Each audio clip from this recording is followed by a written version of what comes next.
What is up, everybody? Wow, after 1 week off, it's like, oh my God, the wheels fell off. It's fantastic to be back. I see all you guys in the chat right now. Gonna do a quick public service announcement, guys. We are here in New York, and I'm getting a warning on my phone that we are getting immense thunderstorms. So if the power goes out and the show ends, I apologize. We'll try to get it back on the air. If I can't do that this evening for some reason, things happen, I'll try to do a mini Crossfire tomorrow afternoon and see if I can get everybody. So just, guys, let everybody know. Tweet it out. Let everybody know we're live. We are back. It's Friday night, 7 p.m. Eastern time. We're a little late. We're about 10 minutes over, but that's okay. We had to wait for a couple guys to get here. We have more people coming, actually. So everybody here, we have more folks showing up. That being said, guys, let me say this much. I want to say thanks to everybody that's here. I want to thank all of the Mooch Maniacs. You guys are all here. I'll do a quick SrgntSaltyNutz, JudaZuk, WoolleyGamer, Frostbite Slash, Zombilla Ice Cream, CustodsX, Damion, JW316, MumbleRanting Gaming, Tyson Web 509, All-Round Gamer, TrueWiddy, Kn1ght Ripper7, Big Chut 777, Alphonso Carter, Punkidish, BitCloud Gaming, BRAP, Jamie, our major Mooch Maniac, SrgntSaltyNutz, SupremeSamurai, Donnell Brown, Smokes 901, Tactical Gamer, That Guy Smitty, HumaCast, 4-Star General Brian, B, aka Delivering Blades, and our VIP Mooch Maniac, Selene, Chilean, Fork Boy Gaming, Shlun Slampka, The Wise Old Gamer, Windinger Rex, Brian Carter, Marty Bison, MexJ88, Remarkable Knights, and Percolator 9000. Guys, listen, we have maybe limited time due to the storm that's here. Shout out to Lady Foxfire. I see a lot of people out there. I see a lot of Mooch Maniacs out there. Brian Baker, Alphonso Carter. Guys, tweet it out. Let people know we're live. That being said, let's get into the one and only. We'll make these quick intros. You know who everybody is here. But you guys got to know him as the infamous Crap Gamer. Crap, welcome to the show, buddy. How are you this evening? Crap, are you there? Yeah. Or did you? I'm here. I was going to say, usually you get the storms. I'm getting your storms. Yeah, man, it's crazy. This is nuts. Every day's a storm for me. I walk the lonely road. You do. And just do what I can, but I'm here.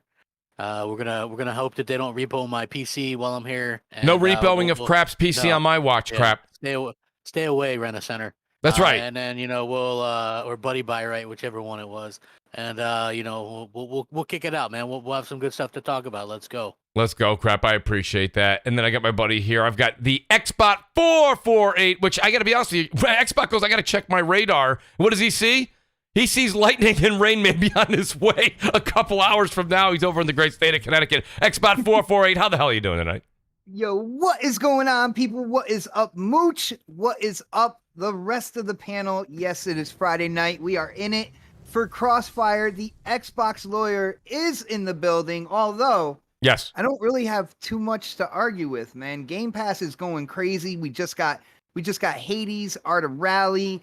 We're looking at Psychonauts 2. There's just so many games coming into Game Pass, and I am a happy gamer right now. So let's get into it. Well, we're going to get in a little bit into that, Xbot. I'm kind of glad you brought some of those games and those titles up. We're going to discuss that this evening. But I got another buddy of mine here everybody might know, and he made the announcement, an official Crossfire member now, the Great Basement Radio Arcade Podcast, BRAP.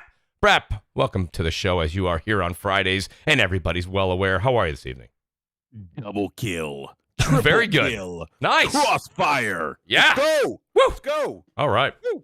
Buddy, outstanding to have you here. I appreciate that. And then we'll get into our special guest here. I got my buddy here. You listen, he's a one-man show. This guy's a one-man show, and I don't know how he does it. He's on Monday nights. I originally thought, Jez, you were on Tuesday nights, but then I don't know if you switched over, or maybe I was watching you on Tuesdays. I did it for a couple of weeks. Yeah, I did it for like a week or so, yeah. But, buddy, outstanding what you do. Love the Grindhouse. Love the list. Love the conversation. I got news for you, man. I mean, if you go on camera, I'm assuming you're going to have to bring some, like, sock puppets on with you, buddy, because there's so many characters you got.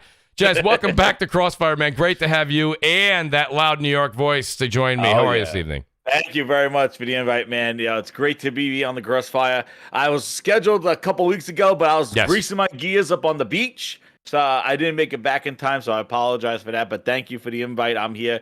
Awesome talk. Let's get some topics going on here.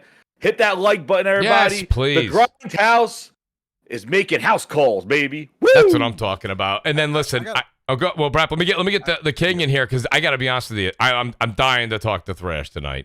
The great King Thrash is here. You guys know he's like, subscribe if you want to subscribe. Don't subscribe if you don't want to subscribe. Which I think is the best intro to any video on YouTube. Love it, love it, love it. It's one of my favorite things. Now, Thrash, I see you're muted. I think he was having a few technical difficulties before the show. King, if you can't speak right now, we will come back to you.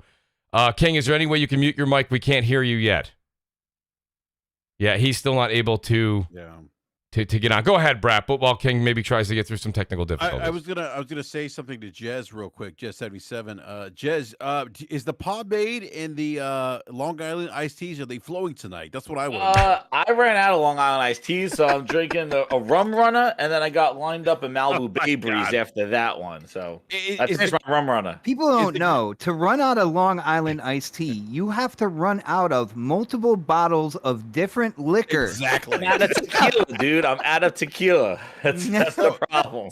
Hey, Jez, when you say that you are the beast greasing up your gears, is that a sexual reference? I'm curious.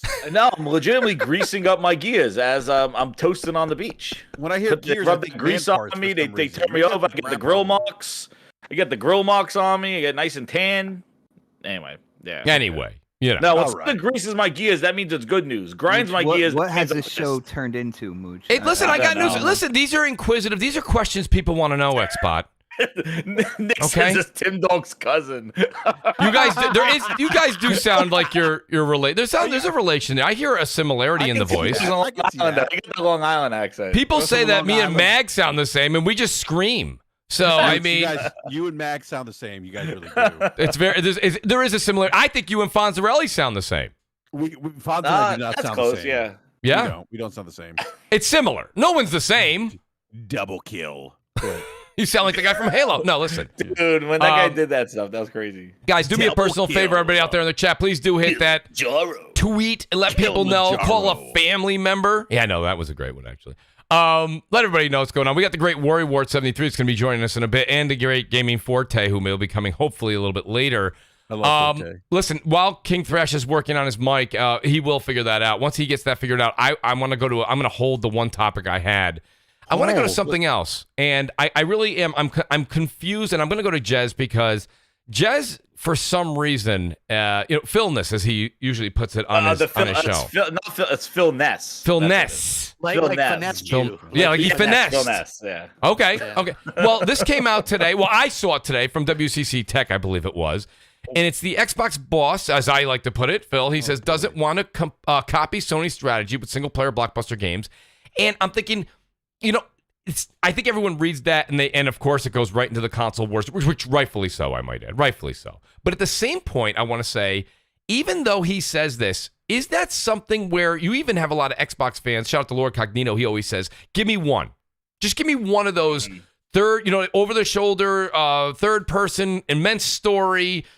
Give me that trilogy that's going to be built from the ground up kind of feeling. So shout out to Lord Cognito. But what do you guys think about that when you hear Phil say, you know what, we're not going to copy that. That's not the route we're going down. Is that something that you guys are okay with? Jez, I'll start with you because you are very opinionated on this subject. Yeah. First off, I read the article. I think the WCC did pull out their own kind of interpretation of it and actually what he said. But he did say, they don't want to be just like somebody else. And when I read the article, I read exactly what he said in the thing. He basically, in the article, they were alluding to, the lack of having a self-contained single-player game on Xbox. Like, where are those games? And the interviewer was like, he knows what I'm referencing, Spider-Man and Last of Us, but he's not having any of it because his response to it was, our strategy is not to be like someone else. I get pushed sometimes, like, where's our version of this game? And he says, I've been in this industry and I have a ton of respect for creators. But, just to summarize it, he says, we're not in the business of just trying to create a green version of somebody else's blue and red. And basically, that's what they pulled out, saying he is not making this. The thing is that, first off, that doesn't sound, my thing is I think he just needs to stop talking because he's been saying this kind of stuff for years. They announced these games. The games need to start to do the talking. And that's where a lot of this back and forth and craziness goes on, is because there is no examples of this. He keeps speaking about his intentions, but there's nothing to match up to what he's speaking about to see if it's good or bad. My take is that's your competition. You choose to be in the gaming industry. They are making games that of a certain level of quality. Maybe the design of them, possibly, you're not going to mimic that. Like, say, well, here's all Last of Us, and this is Xbox's Last of Us. But the thing is that I do think you should use them as a measurement of maybe making sure that you have quality on your stuff, and stop kind of just being like, we're just gonna do our thing. Like, I think he's trying to be a Nintendo. Like, how, Nintendo with the Wii was like, hey, we're not in this console thing, we're just gonna do our thing. It seems like that's the approach he wants to take with Xbox, is that we're just going to do what we just want to be us. And it's like, but you built years of marketing. And the Fortune interviewer said this like 2 years ago. He's like, you spent years of marketing saying we're going to beat them or we're going to beat PlayStation. And now just to kind of pull back and be like, well, we're not like them. We're doing something different. That doesn't get me excited as a gamer, because I really am not a fan of more of the stuff he spoke about in that article, where he's trying to turn non-gamers into gamers. Right. As a gamer, that's not. I think you're missing the boat, because I think by targeting non-gamers, what does a game look like for that? Does it have a bunch of bots in it? Is it accessible? Is it like casualized? I don't know, but you should target your audience, and your audience will then spread the word, and it will turn people that way, rather than trying to make a game for everyone. And that's where I think his dilution. I like where you're going with this, Jez. And you know what? I don't know if BRAP was going to chime in or crap, but I got to be honest with you. My concern when I hear something I'll like chime this. in whenever you want me. Oh, Xbox, no, feel free. But I just want to say, so glad I you think, have me on here right now. Oh, absolutely. But Xbox, my only thing is this: I don't want Xbox to follow the exact same footsteps as Sony at all. I really don't. Yeah. However, okay. We all know that Microsoft has at this point in time, we see Sony's doing their best attempt to get into the multiplayer space with the investments they've made for this generation. We saw how that pans out. We'll find out. Right. But now you say, thank God, but it's like, okay, so if Xbox doesn't want to get into that same thing that Sony's doing with the big blockbuster single player games, what is it they're actually, there's a bit of concern, because I feel like there's an empty part of the portfolio. Go ahead, Xbox. Brother, check this out. Do you remember when Horizon Zero Dawn came out? Oh yeah, absolutely. And how that came out with fanfare, and people were like, "Wow, I absolutely love this game." And do you remember what Phil Spencer said before Horizon came out in terms of single player, third person action adventure games? Yep. He was like, those aren't really popular or anything like that. So, and then Zelda too. And then Horizon, it was around the same time, yeah. And then Horizon kind of blew up. And what happened with Phil at that point in time? He completely did a 180, right? Completely did a 180, and in that realization, you have people like, you have studios like doing Perfect Dark and other games like that. I feel like he's trying to say something here, like, he's trying to create Xbox's own identity and separate Xbox from the other companies as much as he can. About him like not talking, I can definitely understand that. Trust me. Because again, when it came to Horizon Zero Dawn, he did a 180 after he saw like how popular that game was upon release, being a brand new franchise and whatnot. I don't think he's necessarily. I think they're not going to go all in and just make a ton of these action adventure kind of like heavy story driven experiences, or for Xbox. But that's not saying they're not making any. I mean, you can look at what's been announced already and the games that are in development and the studios that are making them. They're not just gonna, just stop developing it and not having games like Perfect Dark come out or anything. And then those are kind of those same type of games. So they're we hope they are, and they should be, right? That we hope they are, and that's what they should be. In terms of quality, though. In terms of quality, like, you can look at a game dropping this year when it comes to Forza Horizon 5, and it looks like the quality is there, bro. Forza has Let's quality, be real. yes. Well, Let's Forza is the quality. That, Halo, though. And they are known, like, that's Xbox. That's a game that's home on Xbox. It's an open world, racing game that you don't get a lot of that in terms of platform exclusives and stuff like that. You know what I'm saying? So it's in Mexico though. Festival. They are creating stuff that's different, and I think they're gonna also create stuff for the person who is a fan of that third person action adventure, heavy story driven narrative type game.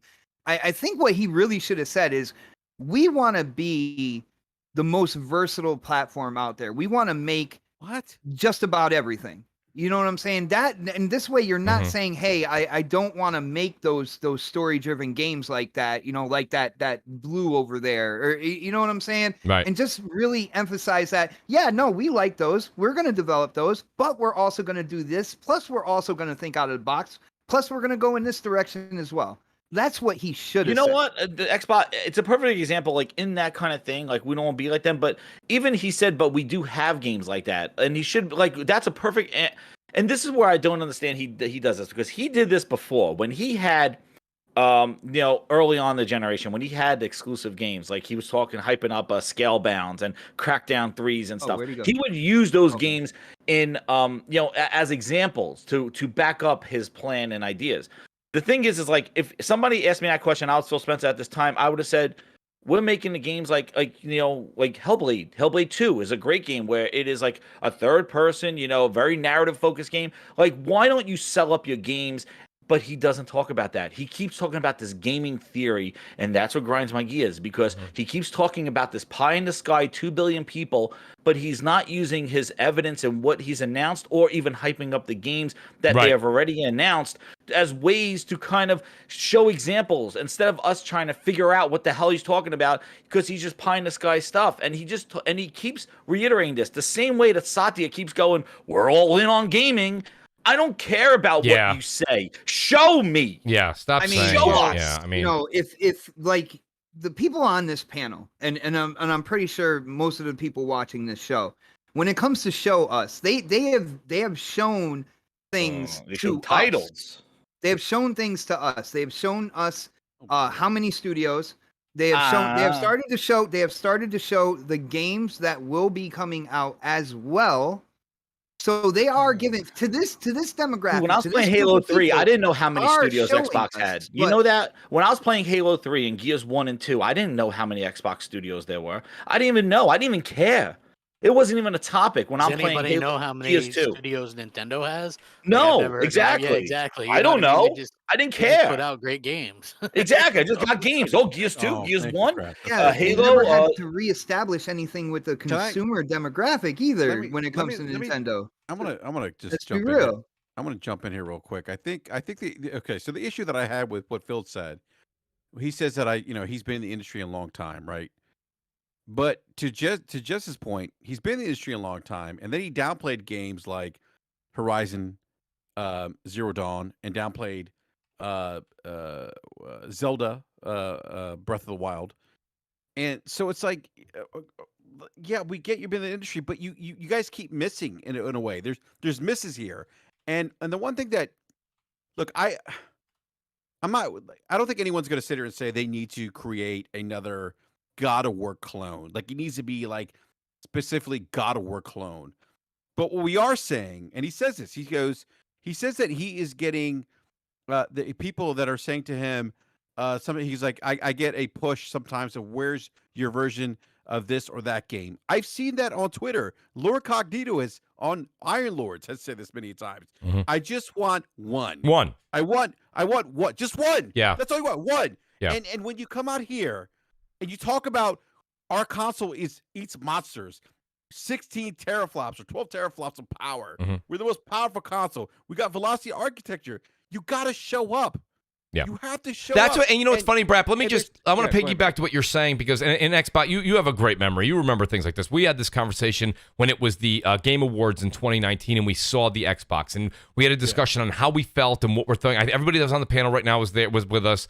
The usual suspects on the show, and I said, I hope they come out, and I hope that they have. We haven't seen Xbox do a whole lot in the end of the Xbox One X era. I think they're going to come out guns blazing. I thought the design on the controller was a little bit bland. Remember I said that? I said there's nothing really to it. I know it's a good controller right now with the Xbox One, but you always want to keep moving and ingenuity being moving forward, right, at all times. I thought the controller was a bit lazy on their part, And the design itself, listen, we could sit here all day and make fun of the way the PS5 looks. That's fine. We're going to get into the whole SSD thing. What did you say about Facebook 10 years ago? Yeah, right? But listen, maybe it is. Look, I wish I could call the lotto that. numbers. But the thing is, I said all these things, and now here we are. You have Xbox saying, maybe we should have done something more with our controller. Yes, you should have. We know that. As far as the physical design of it, that's just personal preference. That doesn't matter. It's about what's in the box, not what's on the outside of the box. That's completely indifferent. Doesn't matter. And now here you are again. You have something where it's like Xbox is sitting there and we're waiting. I don't want to hear Satya Nadella. I don't want to hear anybody tell me that I'm all in on gaming. Just bring the games. It doesn't matter what you say. It really doesn't matter. If you're not able to put the actual disc, the physical disc, into the console and play it or digitally download it, it doesn't really matter what an executive says at this point. So I think when you hear Phil say something like, we are not following Nintendo and Sony, I don't think that's necessarily bad because I want them to walk to the beat of their own drum. But I'm a little concerned because right now, for the foreseeable future and from our past 2-3 years, we really haven't gotten a lot out of first party to show us what direction are you. If you're not going in Sony and Nintendo's, please do tell. What are you doing? You got games coming out from first party this year. We are we have one game. Corner, so it's like. Well, Halo and Forza. Not to say anything. Now, I agree with the point to games that are in development. Be like, for the people who do like that type of game, we have this coming out. We have this in development. You used to do that. That's the right thing to do. All right. Yep. But to say, hey, you show us with the games. I understand what you're saying, but they can't just automatically pop them out. Oh, absolutely. Xbox, no, I hear you. I agree with that. We have seen the trailers. We know that. Gameplay of games that are coming out this year. But did you hear my concern? My concern wasn't just where the games. That's getting to be an older argument now. What I'm saying to you is if Phil's sitting there saying we don't want to follow that template of what Nintendo and Sony are doing, I say okay. But there's a bit of concern because we haven't really seen anything really diverse come out of the Xbox portfolio as of late or the past few years. Yes, go ahead, Brad. Yeah, I was going to say. So, a couple things here. Like given their most recent track record, a lot of people look at what Phil said, and when you hear Nintendo, when you hear Sony first party, those first party studios are synonymous with quality, right? And with Xbox, I get they've invested like $7 billion on Bethesda and they bought 25 studios and et cetera, right? But people, they have 23 studios, sir. 23. Thank you there. Thank you, Xbox. Yes. Who's counting? Who's counting? Yeah, who's counting? Who's counting? Every Xbox fan. I'm just trying to say I'll go on both sides, man. He said 25. I want to say, hey, no, there's only 23. Make the five-man posters. They're going to do a poster with each studio on each month. Exactly. So look, oh my God, I got a vision of Jez in a fireman outfit. Me? I'm not no goddamn fire. Oh shit. No, but people, when people I think heard this comment and they think about Nintendo first party and Sony first party, quality resonates when you think of those first party studios in either brand. And the other thing too, the issue that I have with what Phil said, and when he says again, I get a push sometimes, so where's your version of this or that game? And he said like red or blue, and the fans are asking for those kinds of games. The fans are. I have, Lord Cognito has, other people in the Xbox community said, Phil, where's our version of etc. And we're not saying give us a carbon copy. What we're saying is give us a genre defining experience that is on the level of Nintendo and Sony, because they have set the bar in the industry in terms of first party games. Give us that. And what he's saying, you know what? I've been in this industry for a long time. I have a ton of respect for creators, etc., etc. We're not trying to copy people. That's fine and dandy, but the fact of the matter is your fans want that. So to me, what Phil is saying is, hey, you know what? I'm going to do what I think's best, and I'm not going to do what the gamers want. He's going to reach out to non-gamers. He's showing with the games that are in development. He's showing that wide range. That is fine. But what I'm saying is that a lot of people, and I go back 20 years. I was an OG Xbox Live beta tester. Are you serious? Oh, damn. Yeah, I was. That's news. Never would have known retweeting that. Never would have known. Yeah, could you tweet that out, Jess? Yeah, but my point is that a lot, like myself included, like I remember when the Xbox was the OG Xbox was powerful console, but they delivered content that spoke to that power. They delivered genre-defining experiences that shook the industry in their boots. Halo was one of them, and then Gears for the 360. That's what people are asking for. But what people are asking and for, Forza's doing that now with racing. Even okay, if you don't like racing, no, you know, people, that's, no, I but mean, that's one game. Okay, Sony has you're- created new IPs outside of outside of The Last of Us, Ghost of Tsushima. You know, so it's like Ghost of Tsushima. what I'm saying, like Horizon. Horizon. But the I thing is don't know. that See Death Stranding. even look, Returnal is a great game. I mean, so Well, that's what I I'm mean, saying. and they just recently acquired that studio. It Like doesn't- that studio. It doesn't I'm matter. just saying, though. No, it doesn't. Look, it doesn't matter if they recently acquired. What matters is that it's on the platform. Mm. And so this is what people are asking for. And for him to say, you know what, nah, I'm not listening to what the gamers are saying. To me, that's a problem. Especially when you've asked people to invest $500 on this console that that eats monsters. You have to show up to the show. Mooch, imagine Michael Jordan. Imagine Michael Jordan, the mid '80s, when he came to the NBA. He said, "You know what? I don't want to be like Bill Russell in the '60s Celtics. I'm not doing that. Nah. Nah, it's not for me." Right? I mean, the Mets did it with the Yankees, but that's a different conversation. I mean, that's, Well, actually, that's the Michael issue that I have Jordan, here. they tried to make him like, oh, you're like the next Dr. J, and he's like, I don't want to be that. I want to be Michael Jordan. Like, so you're kind of like what I'm saying is imagine your example doesn't really fit right there. No, what I'm saying is imagine if Michael said, "I don't want to win championships." Is what I'm saying. That's what I'm getting at here. Well, and don't get me wrong, BRAP. I see where you're going with that. I wonder. Very loose. Well, Crap. What do you think when you hear something like that? I mean, as far as if you go back to their internal review of The Last of Us 2, Microsoft themselves said that The Last of Us Part 2 had set a new bar for what, quote unquote, Microsoft should hope to be able to achieve going into the new generation of consoles. The analysis gave particular praise to the game's visual quality and attention to detail, and noted that its overall presentation is significantly ahead of anything that any other team has been producing on either console or PC. So we know that they look at stuff like The Last of Us Part 2 and go, damn, you know what I mean? So they're like the rest of us in that respect. Yeah, graphically, that shit looks crazy. Just the attention to detail and stuff like that. I mean, well, and they were talking within graphics on that. Well, they're also talking about gameplay and things and the story.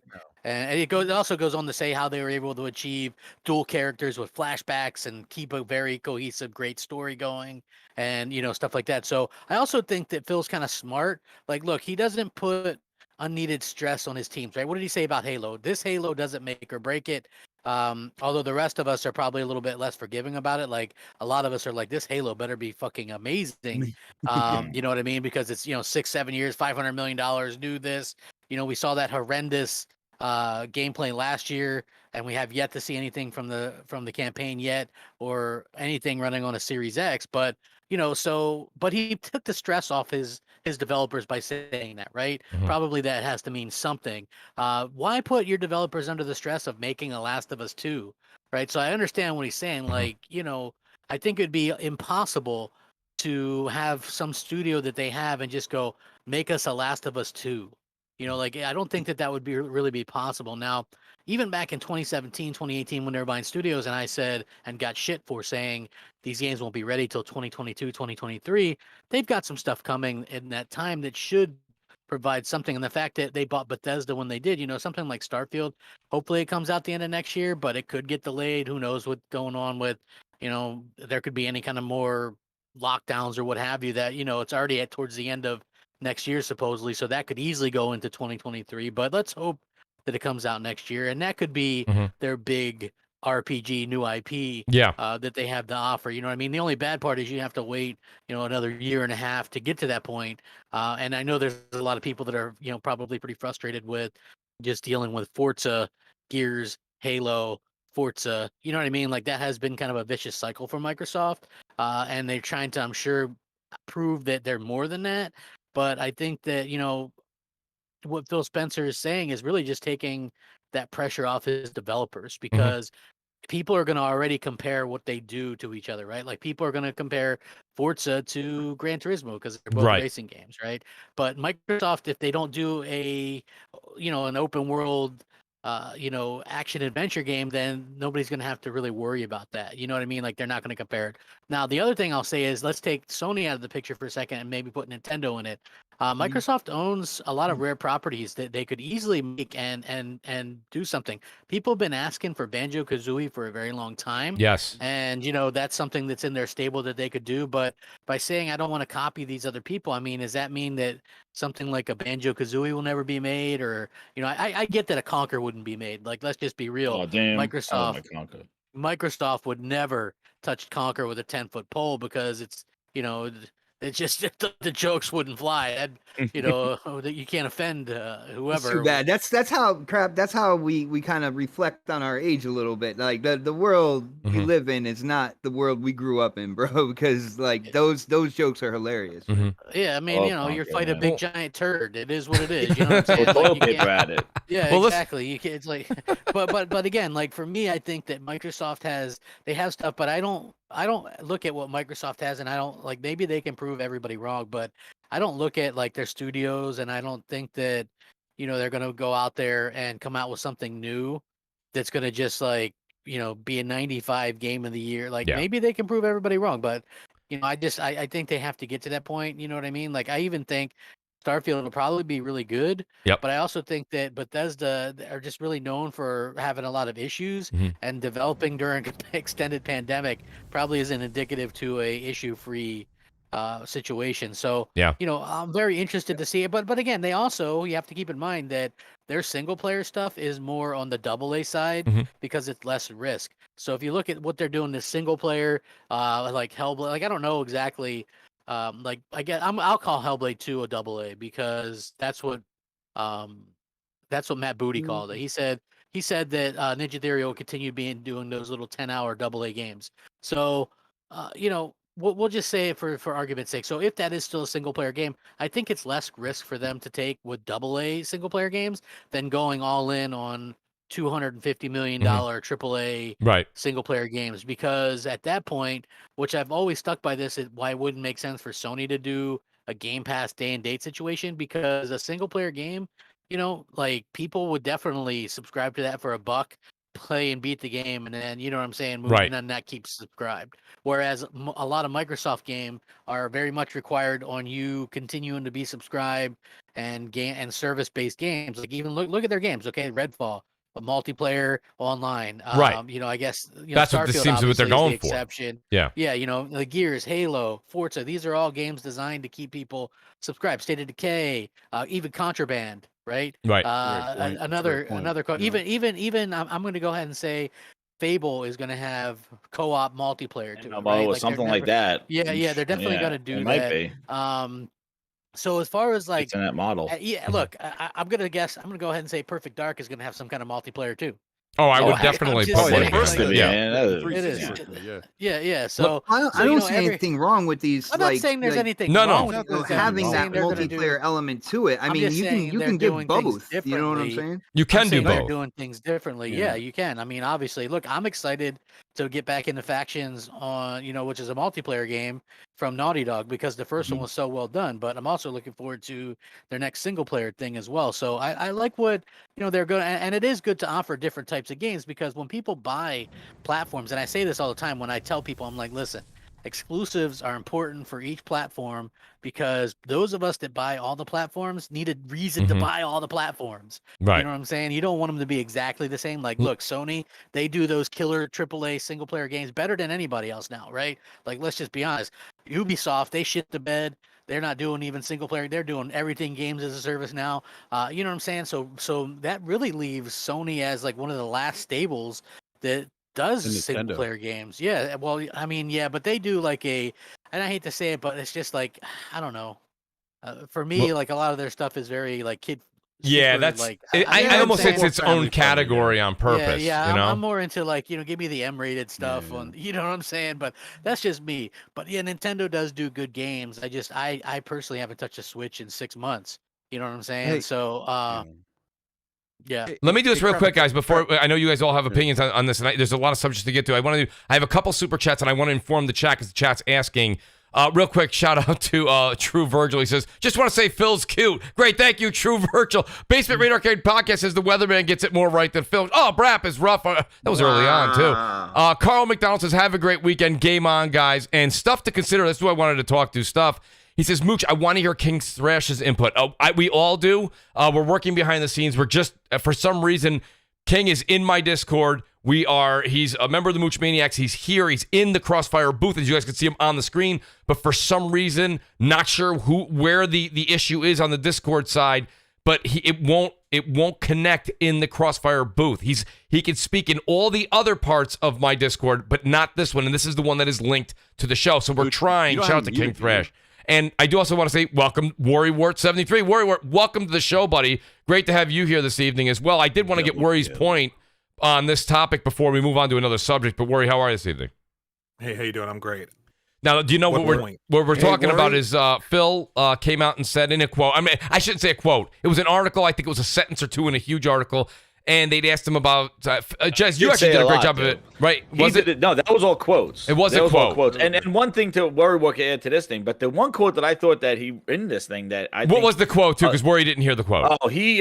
So the quote is I'm trying to basically he didn't want to copy Sony's and Nintendo's. The interviewer was asking basically, for example, the lack of epic self-contained single-player games on Xbox, and he knows straight away what I'm referencing. Sony's recent success as titles of Spider-Man and Last of Us 2, and he's not having anything of it. So his quote is, "Our strategy is not to be like someone else. I get pushed sometimes. Where's your version of this or that game? I've been in the industry for a long time. I have a ton of respect for creators, but it's good if we're doing something different than what other platforms are doing, but we're not in the business of just trying to create a green version of somebody else's blue or red colored platform. It's not an example of creativity." What? Okay. Anyway. Hey, Mooch, real quick. I know you want to get to Worry, and I think it's great that Worry's here because I had Worry on BRAP when this article came out, quoting Phil Spencer, when he talked about that, single player only games and getting, all these people together to make these single player big narrative experiences were so risky. And that basically, they wanted to create games like a Sea of Thieves that evolved, right? That thrive because of player interaction and feedback, which is, totally different from what Sony and Nintendo's doing. Right. So so when to my point earlier about when I heard his comments, it made me think about what he said about creating games that are based off player feedback, player engagement, which is interesting. Not a bad thing, Dude, but yeah, I know. Yeah. Another thing, Rap, before you get to Worry, I just want to say this is other quote here, and I think this is even more telling, and it kind of goes to what you're saying, where people are asking for it, these type of games, and he's just like, I hear it, but I'm going to do my own thing, and because this is the direction that they're going in, and he says it right here. He goes, now we have more than here it comes the 3 billion people playing video games, and when nearly half the world does something, I don't know how you designate between a gamer or a non-gamer. And that's the problem. That's why when we test Halo, we're playing with bots and working bots that aren't allowed to teabag you, by the way. Yeah, that's correct. Not allowed to teabag you either. But the thing is if you look at when Halo 5 that could scare somebody off, apparently. Beta came, yeah. Well, that was a glitch. Apparently, they weren't supposed to be doing that. Shame on those bots. I read the article. Double kill. 343 said it's not they said it's not inclusive to have AI do that. Yeah, they said they're not doing it. But the thing is like, look at the initial test. Like, I know it's a tech alpha, and I'm not going to jump the gun on this, but I wasn't real enthused of what the focus was on this. It was like, test our bots, test our season pass, buy stuff, and it's like, when Halo dropped, Halo 5, we were testing the mobility and the balance and the different maps and where people could camp and all this other stuff. And hopefully that comes. But I just think that the initial kickoff at 5 or 6 years, and then they made the verses a 2 or 3 hour window That's where we need to test that stuff to see who's manipulating the weapons or the hook shot. The incident I saw people like going over the roofs and shooting rockets. That needs to be. That's the stuff that we should be testing, not the bots and the AI. But that's the thing, and it was funny. Shout out to the great slow-mo. Shout out to the great slow-mo backslap who was on a few weeks back, and he said, this is good that they're testing out the bots and stuff. And I'm and as slow-mo was saying that, when he made his pitch, shout out to slow-mo, it made a lot of sense to me in how he was pitching it. But I went back and listened to the show afterwards, and now what you're saying, Jazz, is something that's been on my mind for the past few weeks. AI, okay, and what you're going to encounter in Halo Infinite isn't going to be something, well, it's definitely not going to be something groundbreaking if they're still testing it out, but isn't AI, like, that's something that should be, that's not something we should be testing out a couple months before launch? The first thing, buy from the season pass and test our bot AI. No, but no. If you listen to where he's going with it, it's because, and you saw how many people loved the beta because guess what? They were dominating the bots, and they're like, "Oh, I like Halo. This is good," because you're marketing it to people, non-gamers. I've seen quite a few people when they started bumping up the difficulty. Then it was. But people were enjoying it when they were easy bots, but the focus is that you're giving it to you're making people who are non-gamers or people that don't typically play this accessibility, and that's the priority there. That's what they did to Gears. Yeah, and they ruined it. It's the lead, and my problem is that's the leading step for your game. When you know that everybody who signed up for that beta is a goddamn hardcore Halo fan, they want to play this game and test everything out, and you're starting with the bots. Yeah. And then you make competitive for 2 hours in a blink of an eye and turn it off. Hey, real quick. Hold on, real quick. If you're talking about the Halo flight and the people, the hardcore Halo people that got involved and were testing out the bots, they had a lot of great things to say about that game, though, even with what you were saying. Well, bro. I gave them my feedback of the bots, and I gave my feedback on the things that were missing in the game because Are you a hardcore? Yes. You said hardcore Halo. Yeah, I wouldn't have signed up for it if I wasn't. Yeah, so I want to say something real quick. There's a lot missing in that. Come on, man. All right, Brad, one last thing. I want to get Worry in here, and I want to move on to another subject. I'm sorry. I know Worry wants to get in here. Yes, please. But to my point about what Phil Spencer said about his comments and then talking about building games out from what community feedback, he does see the opportunity using modern platforms and technologies to test out ideals and build communities of fans before release, and he used Sea of Thieves as an example. So what he said about Sony Nintendo in the more recent interview, my mind immediately went back to what he said about that. And for me, that's nice, but that's not what I want the platform to be per se with every game. And maybe not every game's like that, but it raises eyebrows for me, at least, in my opinion. Yeah. Right. Now, Worry, you've heard everything here from what Jez read in the quotes to what the opinion is of the panel for the most part on both sides. When you hear something like that come out of Phil and the Xbox camp, I mean, how does it affect you? I'm sure. I mean, this as a gamer, of course, you're not losing sleep. But I mean, what is it that it kind of means to you as Xbox and you as a consumer of that product move forward? So Phil Spencer said this a while ago, if you remember. He did say that single-player games are harder to make than ever. But he said that right around the time that Horizon and Breath of the Wild were launching. Yes. So he looked pretty foolish because those are really successful single-player driven games. They sell systems, they sell copies. But for me, I just look at it in terms of if I was multiplayer-centric, and I'm not. I don't play a lot of multiplayer-centric games. But if I was multiplayer-centric, most of the biggest multiplayer games are what? They're third-party. Call of Duty, Battlefield, Fortnite, Apex Legends. So I would buy a PlayStation because I would have multiplayer games and I would have the best single player games. So that's right. I don't understand the push. I mean, I do understand it. They're a service-based company that want to keep people subscribed, and you're going to get a particular type of content if you're focused only on that.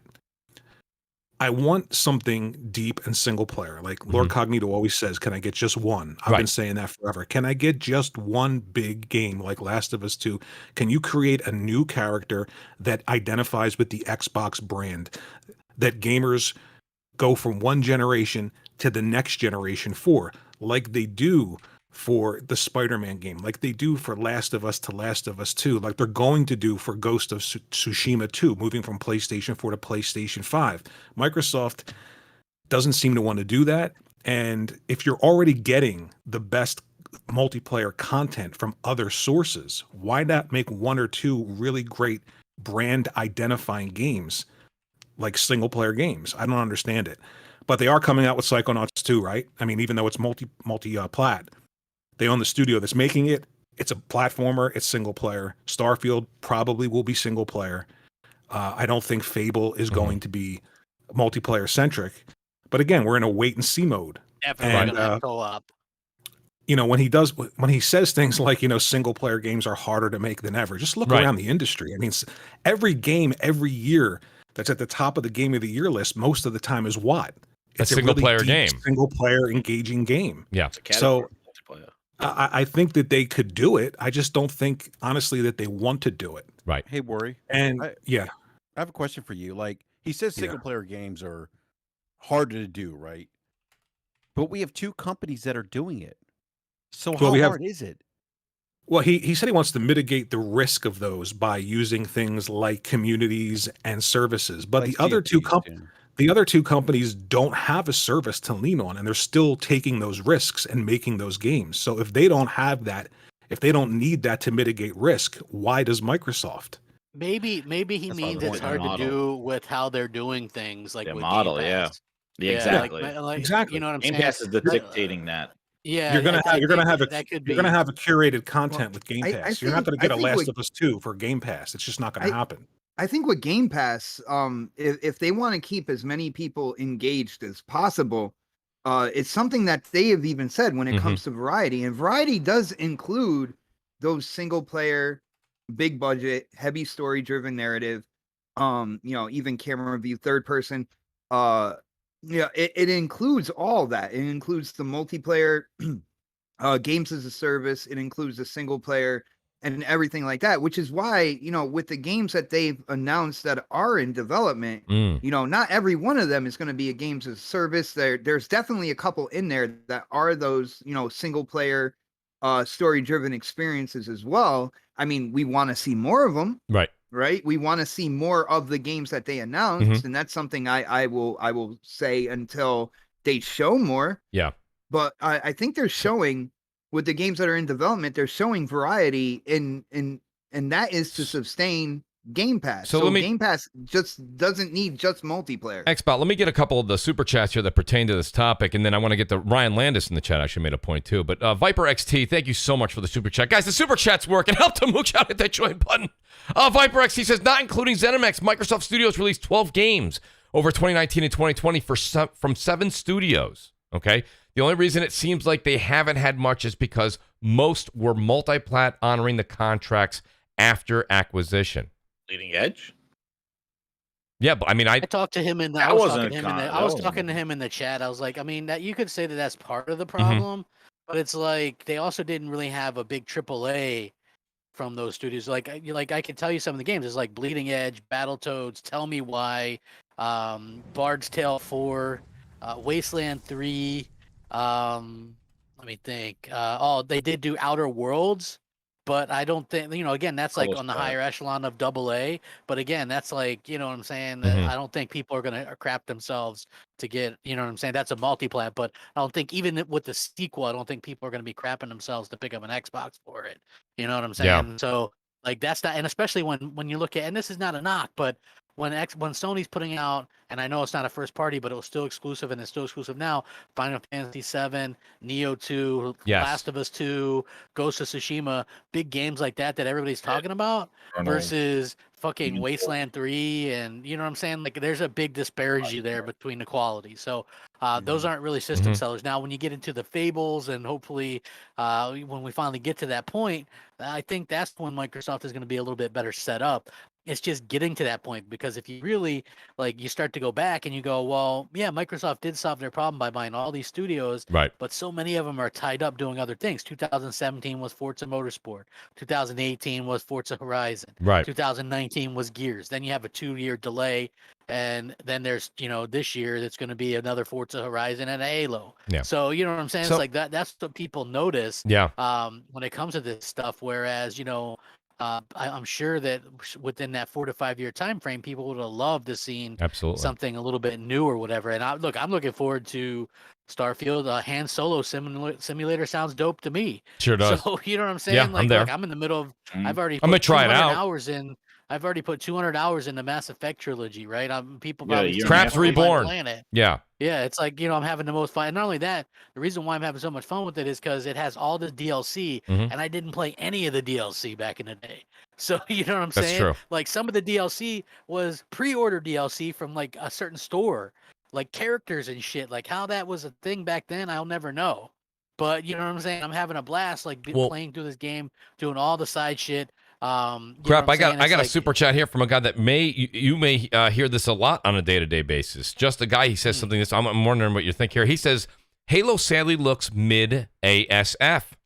He says rest in peace to the Trashbox Series L. No exclusives, irrelevant console confirmed. It's time for Xbox to die and a new competitor to rise from the pathetic ashes of what used to be Xbox. Now, just a guy, I want to say this much. I think you went. What happened was you tied a cement block to your foot and just stepped on the gas. I don't think it's quite all that bad. I will say that I agree with you. And I went out and grabbed one just for the hell of it, right? I have a Series X. I went and got a Series S. Okay. Listen, look, it's fine, but just like I said a long time ago, crap, and we had this discussion on MNC. I still think it's lost in translation. I don't get the need for it. I think if anything, it's just more complication for developers. Facebook 10 years ago. Yeah.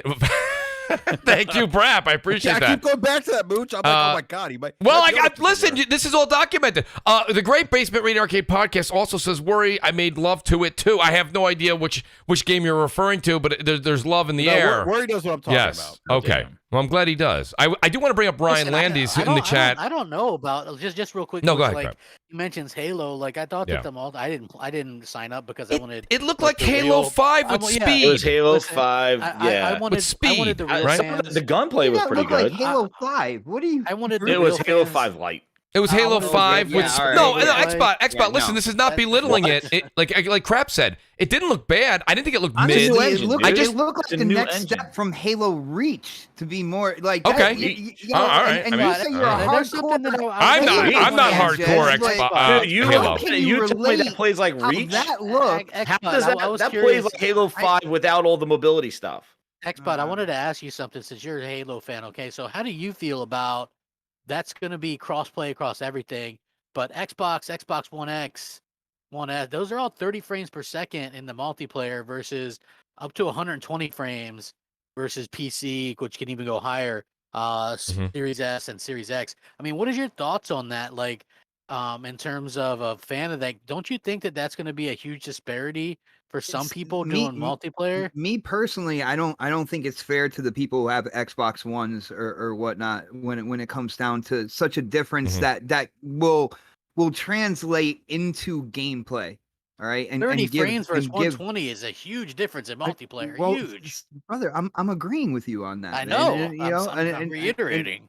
And like, hopefully, and crap, this is something me and you have been in the same boat with from the beginning. Hopefully, they'll let you decide what type of gamers you want to go up against. You see what I'm saying? I read the thing. They're not going to. I know. They're not going to change it. Depending on the input, yeah. But like, you're basically forced with playing against PC people.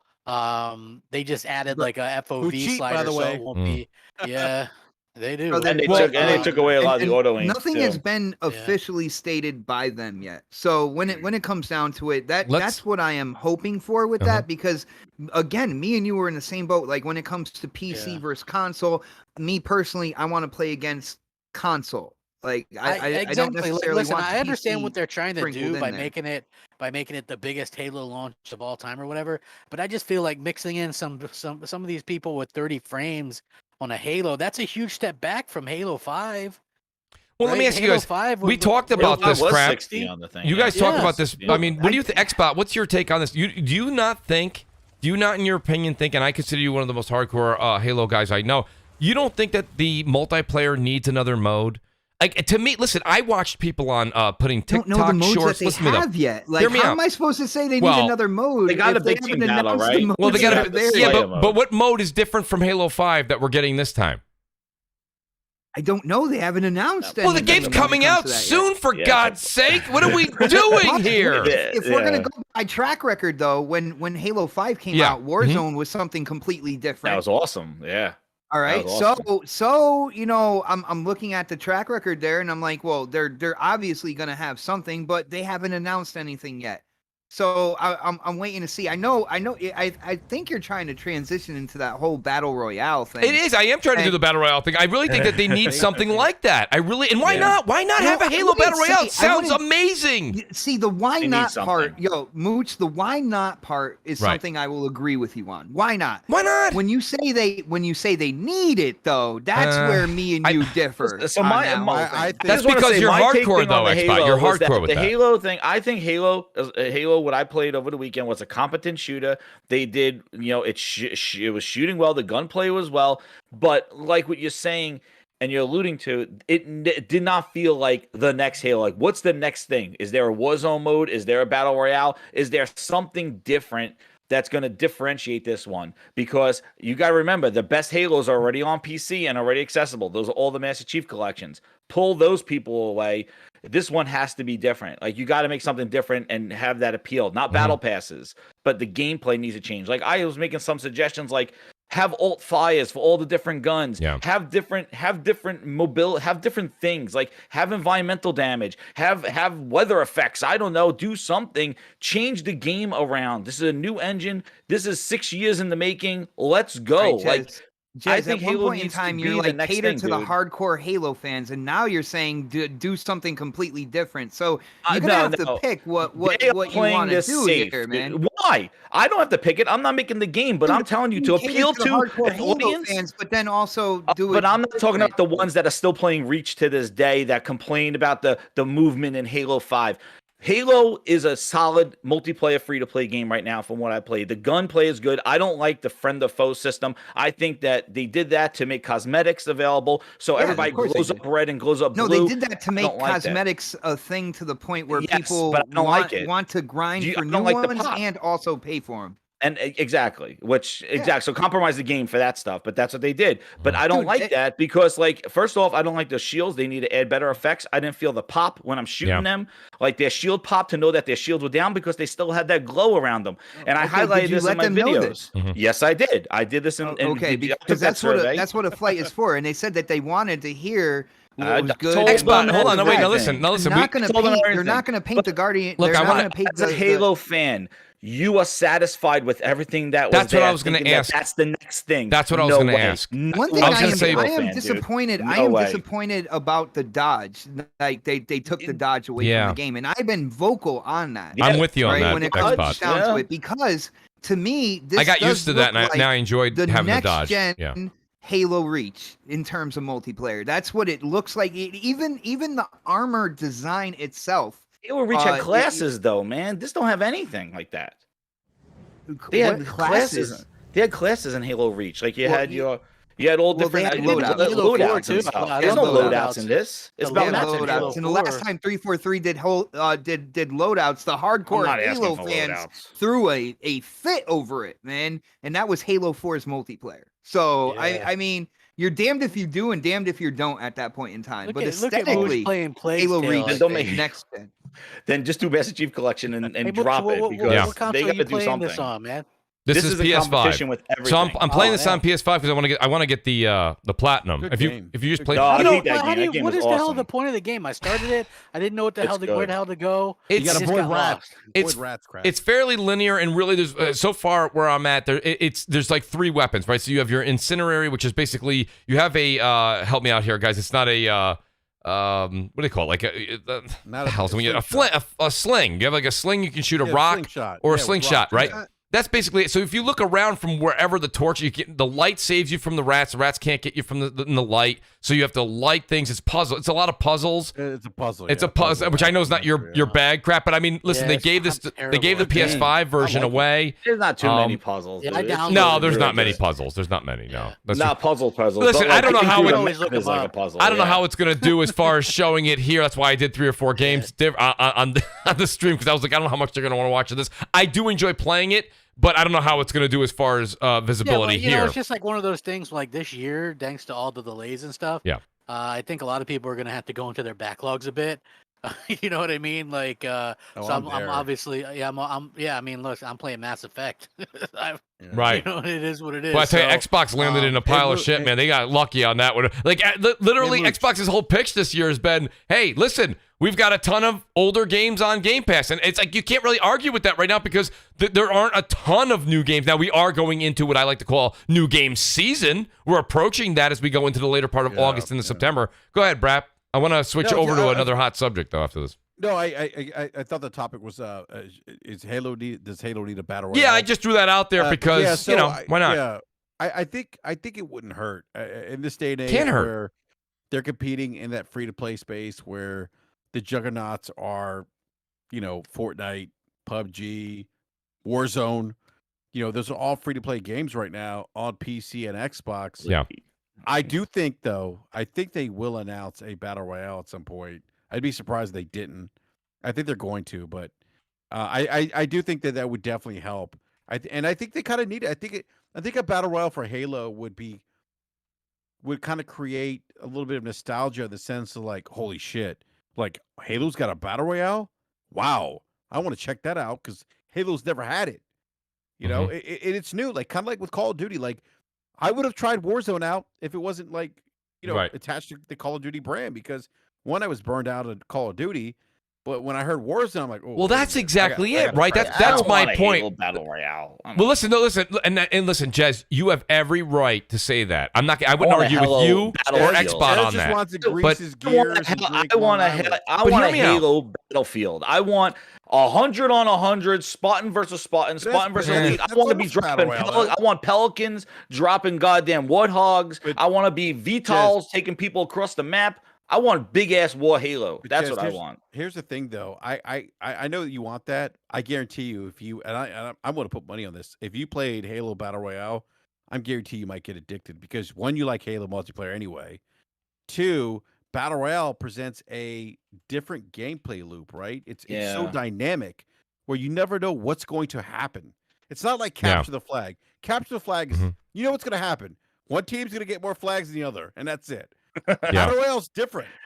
Yeah, it's just a Halo. So dynamic. Let me do this, guys. I got a couple super chats here. I want to say shout out to Saltiest Gaming. Salt, I want to talk about Abandon. Salt goes, remember gaming without Battle Royale? Barely, Salt.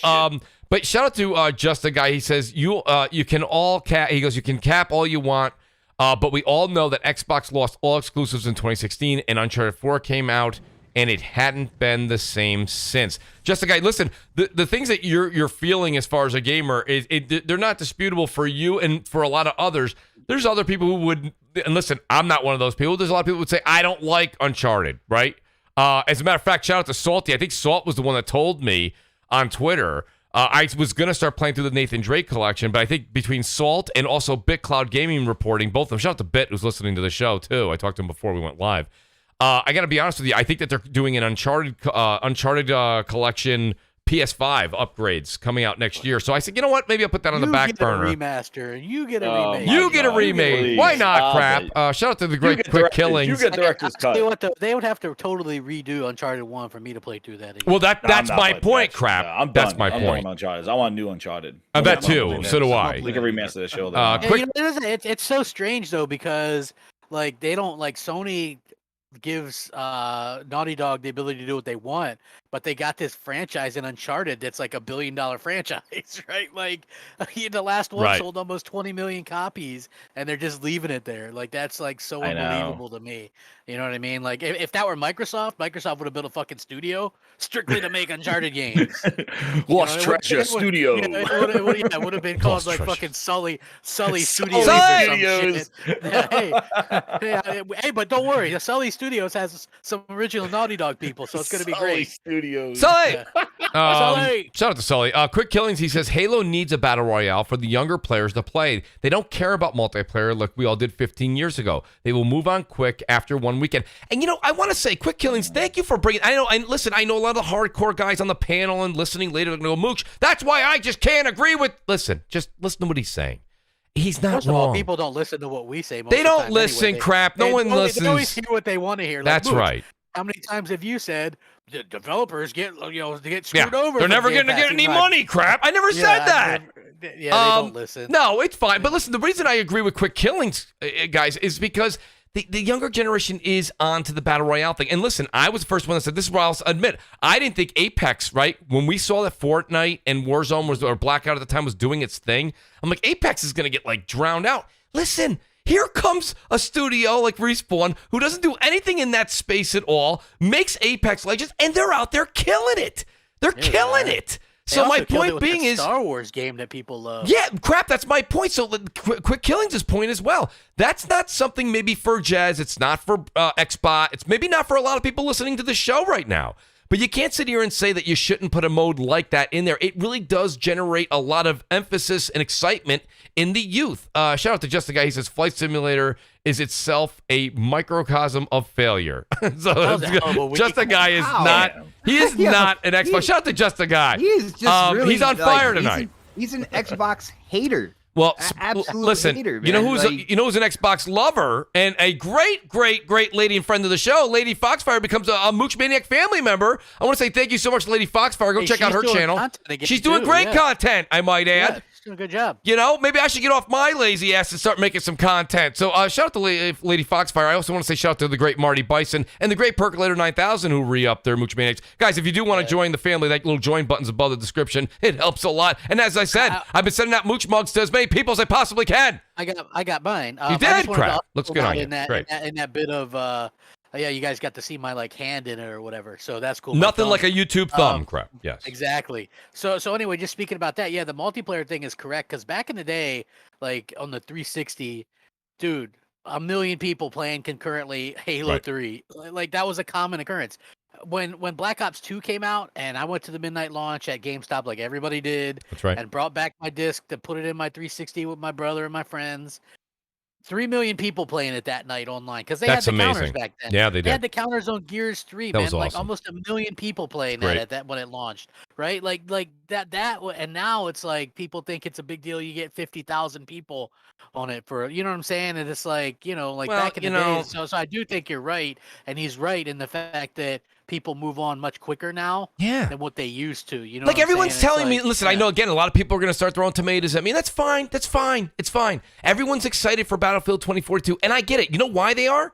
Because it's different. We haven't had a Battlefield in a while and everything. But like the minute you're playing 100v100, and then like, listen, Jez, I know you're excited for it. Then all of a sudden, Xbot drops a tank on your head 3 or 4 times off of a building. Listen, you're gonna be like, this is why I don't play this shit. Building comes down. Yeah, you're gonna go. I'm going back to whatever it was you were playing a while ago. I think Battlefield 2042 is gonna have one of those serious spikes up. It'll last a little past the holiday season, and in February, that's it. No one's because listen, you can't tell me you're excited to play multiplayer modes that we've been playing forever. Like again, just because it's got a Battlefield name tag instead of a Call of Duty one. I understand it's a different feeling. One's like more of a simulation versus the arcadey feel. I get it, but it wears off, and the modes are old. They're tiresome. I just think that when I saw the Battlefield premiere, I was like, oh wait a minute, you threw in a tornado? You threw in a tornado? Like what? How many tornadoes? You're like, all right. I'm already getting thrown around by tanks. I got a guy snipe me from 75 miles away. In the first Battlefield 1 there, I got a horse that landed on me. What's going on? Now they throw a tornado. Look, that's not enough. It's not enough. And I think everyone's going to get bored of it. I know no one wants to hear that because everybody wants something different. Mooch, you don't know what you're talking about. It's different. It's not. It's not different. You can strike up Battlefield 4, bang. It's just lacking the tornado. That's it. But you know what? The thing about I'm going to say the one tornado. problem, dude. The problem that I always had with Battlefield was, and the thing that Call of Duty always got was the progression system. Call of Duty keeps you coming back because as you level up, you get stuff. You want to try out new guns. You want to try a different attachment to a mod differently. Battlefield, I felt in the last 2 were horrible because they went back in time where the guns were not really that moddable. There was not much to do like for your classes. Like there wasn't a lot.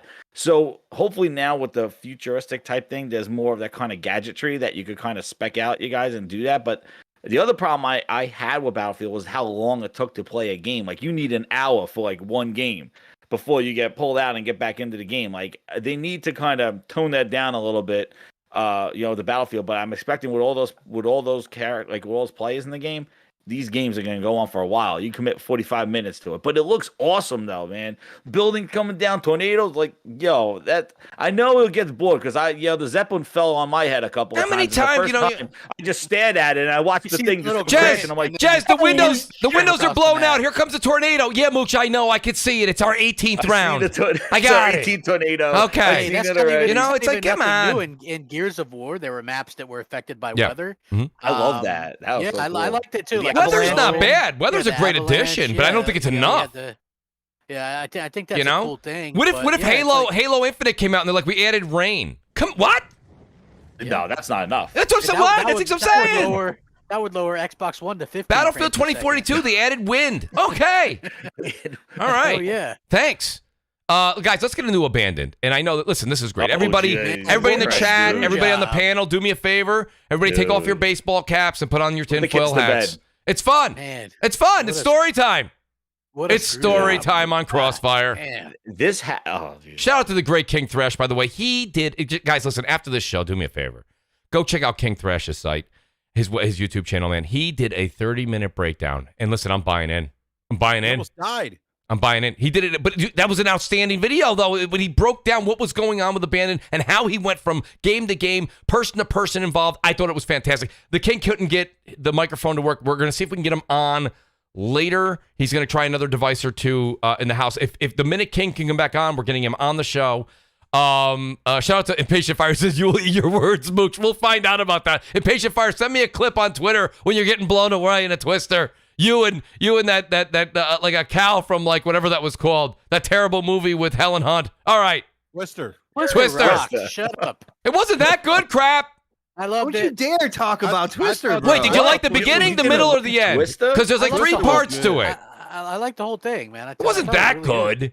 I thought it was. Wait a minute! It was a level 5. Wait, it was a level 5 Twister, and they survived it by holding onto a pipe in the middle of a field. What? Hey, because the pipe was grounded. Spoilers. You gotta hold on to the pipes. The pipe was grounded. You hold on to the pipes. Listen, do you know how much debris was flying in that? They flew in a tornado. We got to see what it looked like inside a tornado. We've never seen that before. Mooch, listen. Like back in the day when I was a kid or a teenager, we had a VCR. We couldn't afford many movies. That was my dad's favorite. So we had that, and we could always watch it. So I love that movie, man. So you got a different reason for loving it. That's a memento. It's a family memento. You know what that movie was great though, Mooch, because it gave like the regular folks out there, not storm chasers, the first insight into it. You got a team that was going opposed to Helen Hunt team, right? All those guys that were in the vans. It was awesome, man. This guy was supposedly like a genius, and he had all the technology. He ran into it because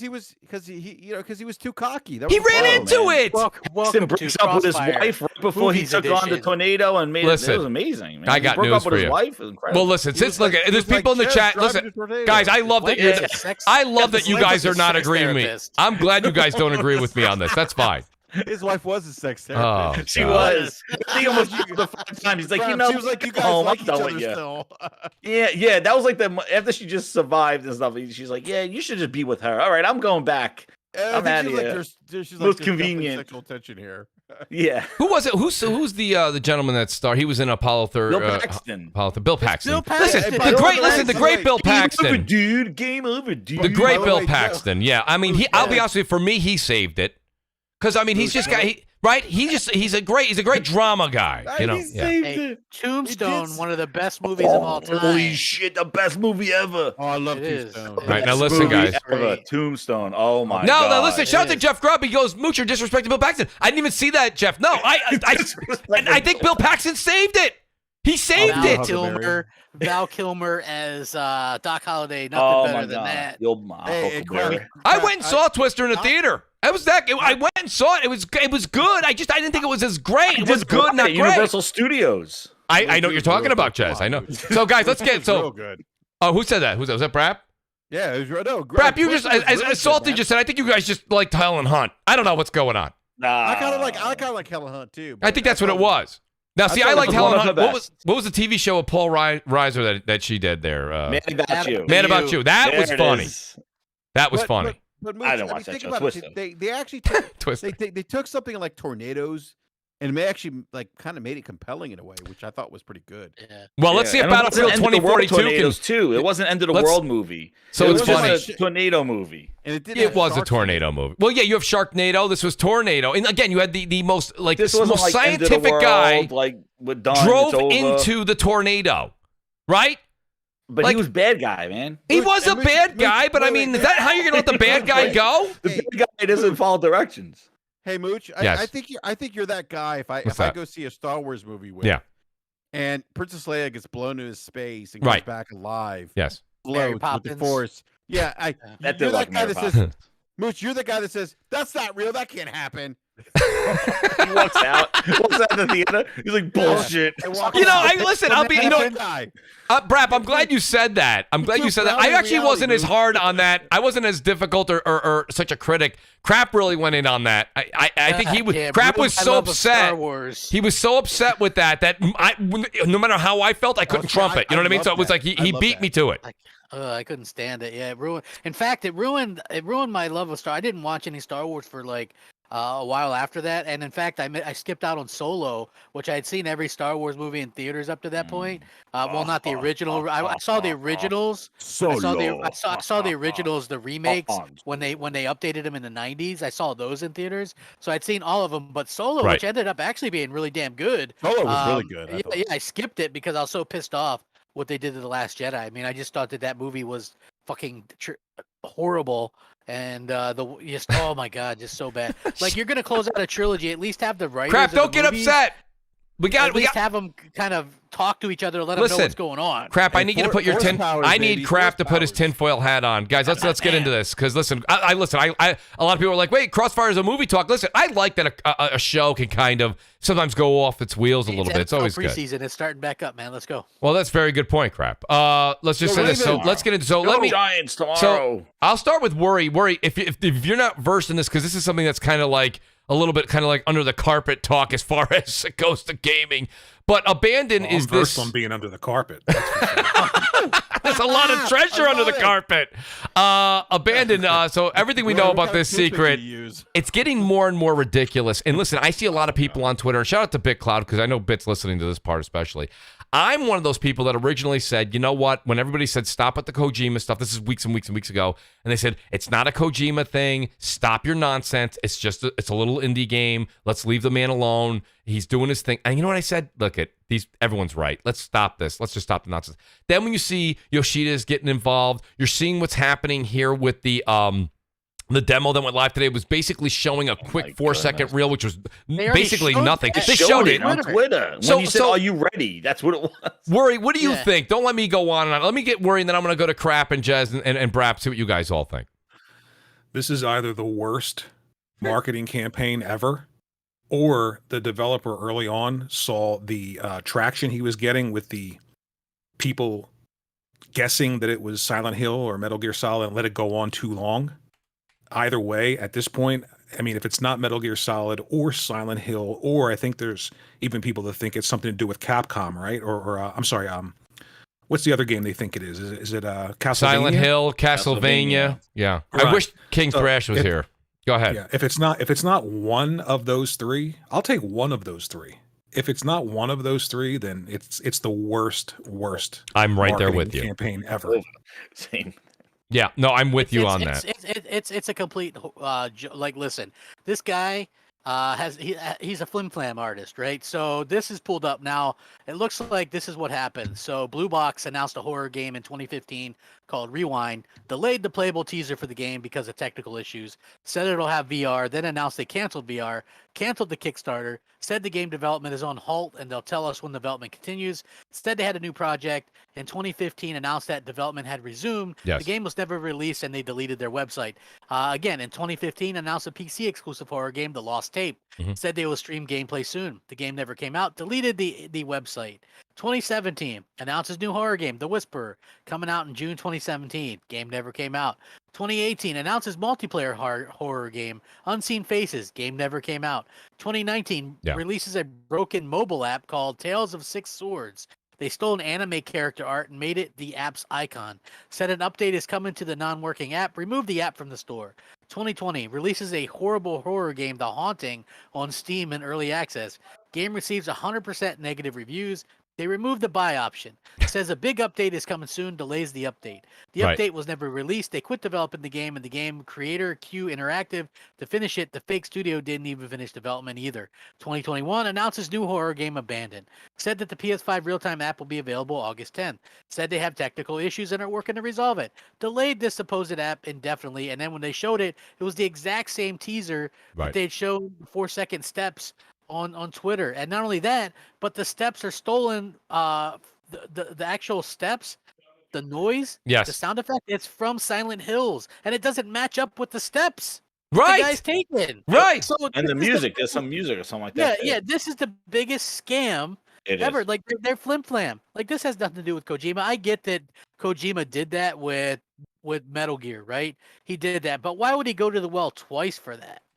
Right? Like I don't think Kojima's that kind of. I don't think he's gonna go to the well twice, and especially this bumbling. Like this guy doesn't know what the hell he's doing. He's getting his game out. He probably saw that there was some coincidences. People really wanted Silent Hills or whatever, and and he started playing to that. But unfortunately, this game has nothing to do. And I bought into it at a time as well. I was like, yeah, well, maybe. But now I'm just like 100% convinced that this guy is just, there is no studio. This guy is like working. He's the only one there. And he's like, trying to flim-flam people, right? Like, oh, his next thing is going to be like, we need a Kickstarter money to make this happen the way we want it or whatever. You know what I'm saying? Like, I can guarantee. I can like, see that.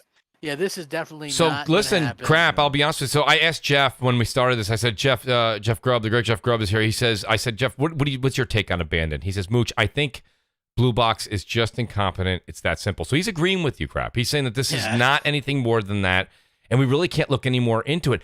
I guess it's very easy to. Boy, you guys could really talk me into that, but King did a great job on his channel of putting pieces together, and it was the odd similarities were just uncanny. It's like yeah, but right, it's like it's like the movie National Treasure. Yeah, you remember where he's like, you get a clue, and another clue, and another clue, and another clue, right? Like that's all it is. But it's like you can find there were clues in the '60s that Paul McCartney was dead that they used to put on the albums, right? It was bullshit, but it was sold records. Okay, so again, like this is basically him trying to look, and that shit was trending today on Twitter.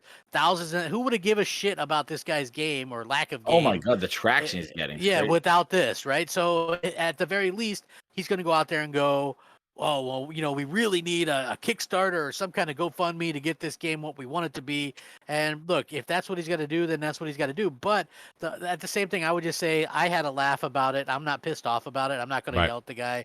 I hope nobody else does that. No, absolutely not. I can imagine, though, that people are going to be pretty pissed. When they realize that this is not Silent Hill. It's like, don't fuck with gamers. Like, that's my, you know what I'm saying? Like, great advice. Well, don't mess with their emotions. That's great advice. Like, there's nothing more you can say. But like this guy is really kind of gonna burn his bridges with fans, and they're not gonna care what he makes. So unfortunately, you know what I'm saying. But again, this doesn't look. It looks horrible. Whatever absolutely horrible. Why this gets as much traction as it did? Well, you know why, crap? You already answered your own question a few minutes ago. Not even Kojima. There's nothing coming out right now. No one's talking about anything. It's been entertaining. You know what I mean? Play a Mass Effect that goes to show you what's up. You know what I'm saying? Damn. You know what's interesting is that Sony has, in some ways, kind of co-signed this by giving them, a platform on the PlayStation by saying, hey, this app's it's Shuei's tweeting like, hey, what's going on? And I'm watching this, and Sony is clearly agreed to allow them to do this on their platform because they have this app on the PlayStation platform, right? Right. So that's, I think, in some ways, kind of intrigued people. But this really looks much more like a Game Pass type thing to me. You don't need an app to do what they just showed. Like that's the thing. That's why I think it's all a ruse. Like you don't need an app. But what he did today. Yeah, here's the thing. Like if it's not like Metal Gear or Silent Hill, they are going to get booed off stage, and this will go down as the worst marketing ploy ever in gaming. Yeah, that's not good. Yeah, big scam.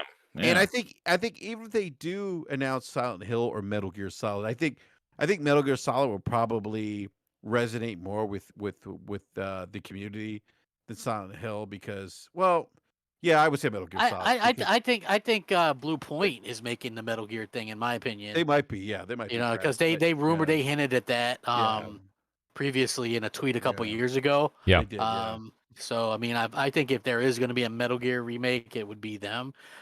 With this, I have no freaking idea what the end goal is with this. But the bad Right, part I don't either. is that if they don't, I think they've kind of put themselves in a corner here where if it's not Metal Gear Solid, they're going to get booed off stage. If it's not Silent Hill, they're going to get booed off stage because they are clearly like tugging at the emotions of gamers with those two franchises right now, right?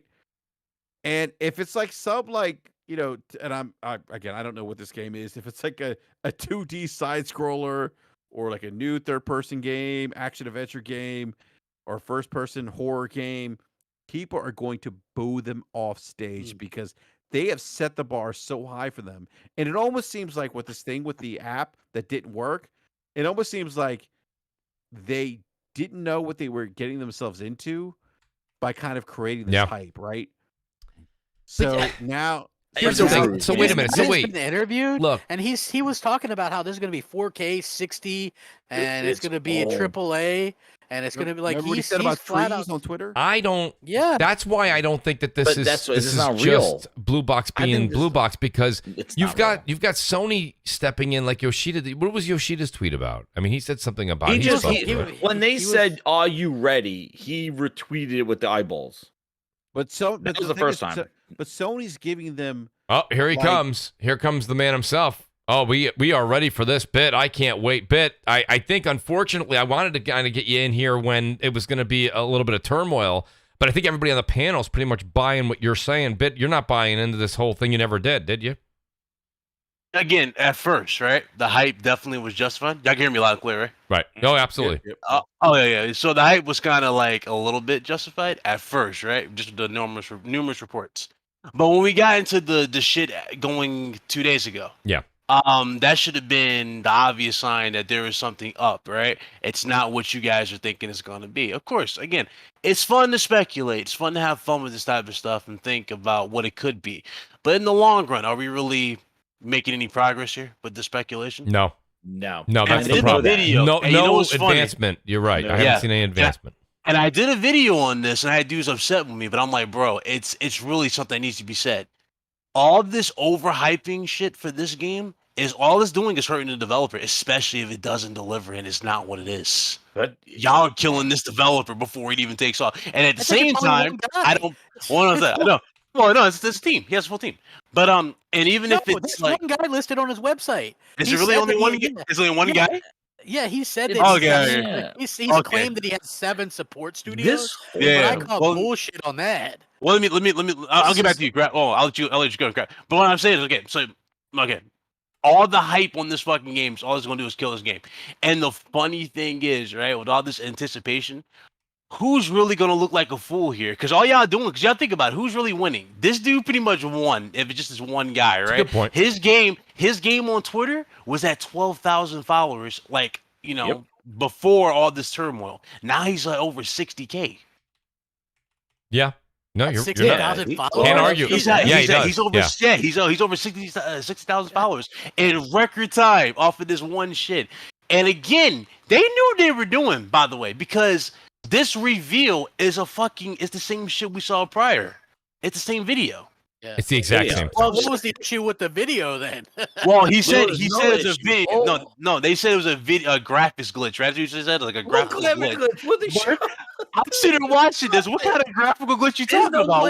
They shared it in a tweet. Yeah, exactly. It was no graphical glitch. If you look at the app, all it says, this is real-time gameplay of real-time graphics on the real-time this. It doesn't tell you anything about the game. That's the thing. Even if you go to their Twitter and you look at his pinned tweet, we're not affiliated with Kojima. Who said, why would, if you don't want to get that attention, why would you have that as your pinned tweet? They had to do that twice. He did it 3 times. Yeah. He did it more like 3 times. It's those little things. It's those little things that keep adding up, though, right? There's nothing to do with Silent Hill. Well, Our yeah, game starts with S and ends with an S or whatever, right? Like, come on, man. Well, not just that though. They had to do it 3 times, if y'all remember correctly. Yeah, fucking Hassan Karaman, the dude who everybody thought was Kojima, got on camera. Right. And legit said he's not working. You know what I'm saying? So it's like, bro, they knew how bad and how deep they were in this rabbit hole, and they just did not even bother to dig themselves out. They just kept building up the hype and going off of this shit. Now, granted, is this game Silent Hills? There's a lot of similarities to what we saw, right? With the way the code and shit looks. Yeah. But more than likely, it's probably not. This is probably like a side game they're doing as like a teaser for what it is going to be. Like, this is just a setup. This is like a can I throw something else? It's like a fake game. Can I throw like a reveal for it? Can I throw a theory out there that I haven't heard? If you guys heard it, please just shoot me right down, which I'm sure nobody has a problem doing. I want to say this point. What about how like Kojima did make PT, right? And PT was supposed before his argument and things happened with Konami and all that unraveled. If that was going to be the future of Silent Hills, right? And that was going to be the continuation, and then that got kiboshed. Is it possible that this Abandon is going to be like a demo type PT style thing that will set up one of the beloved games we're waiting for? Or no, that doesn't hold any water?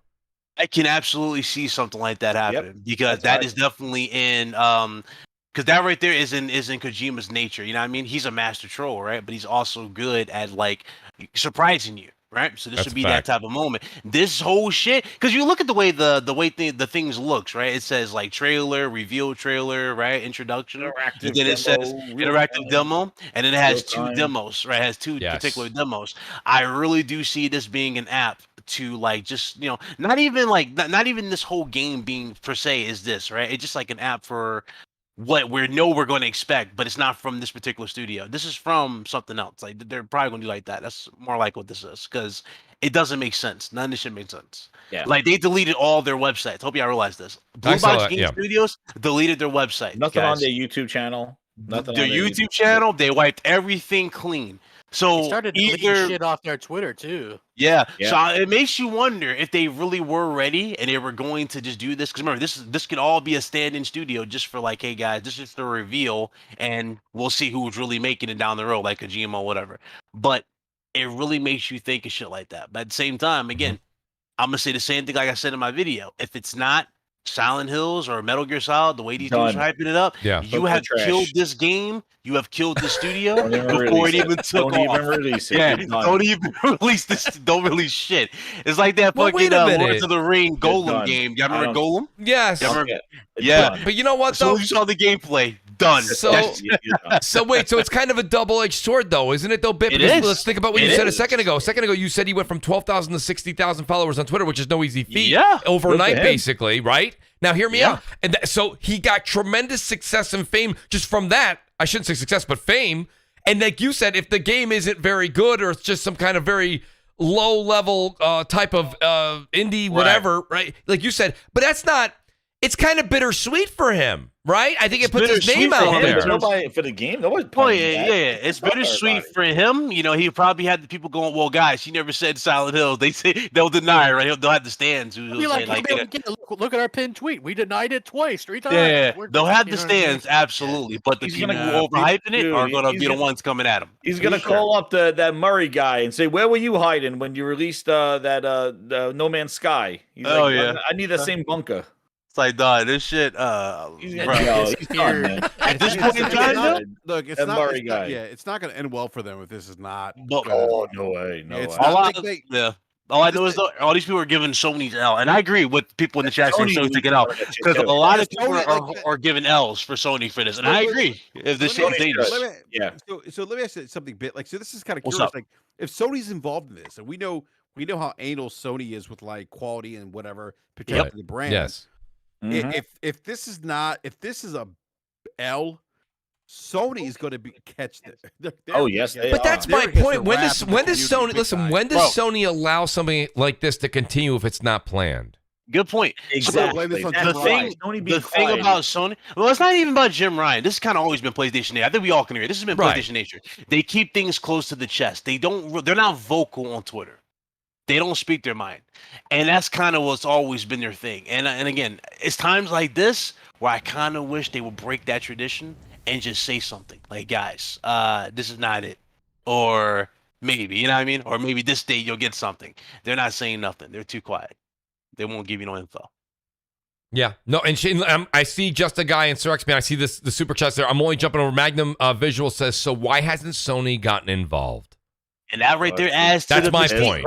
That adds to the mystique. And again, if it's not, like I said before, if it's not the game, they're going to take a massive L on this along with the studio. Again, more likely it is, and this is just like, this game is all a fake, a front. This whole app right here, just a reveal, you know, just a way of revealing it a different way for the actual big project. But again, even so, like, the whole process of this shit has been so...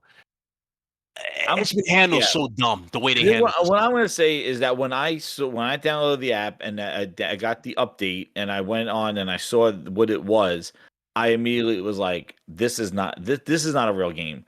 This is something else. I'm like, this is a ruse, and it's either this guy is just trying to lead into a different game, or I think it's definitely something leading into a bigger announcement.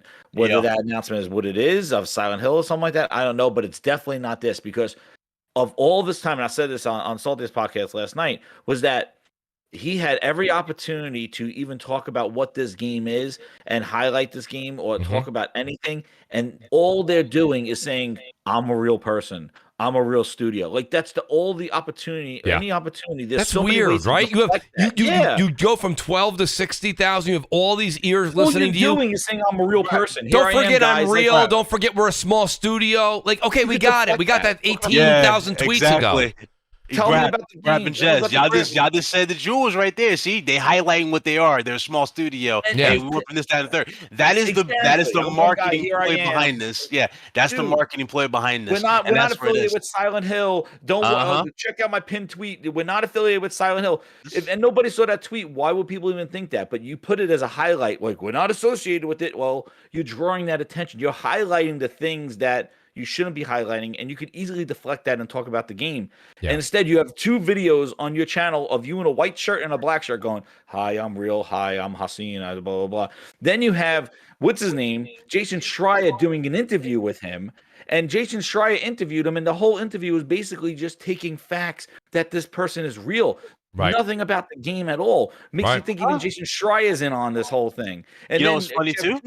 Jeff Keighley rubbing. Keighley was involved with it. Keighley's definitely involved. Anything Kojima, dude. Yeah, anything Kojima related. You know, Jeff Keighley. Yeah, Keighley's like 5 feet behind him. He's a little excited. Yeah, because I'm telling you, it's the weirdest. But see, thing. listen, guys, listen. Now I'm on the show with you, and we've literally just gone through a roller coaster of emotions. Do you see what I'm saying?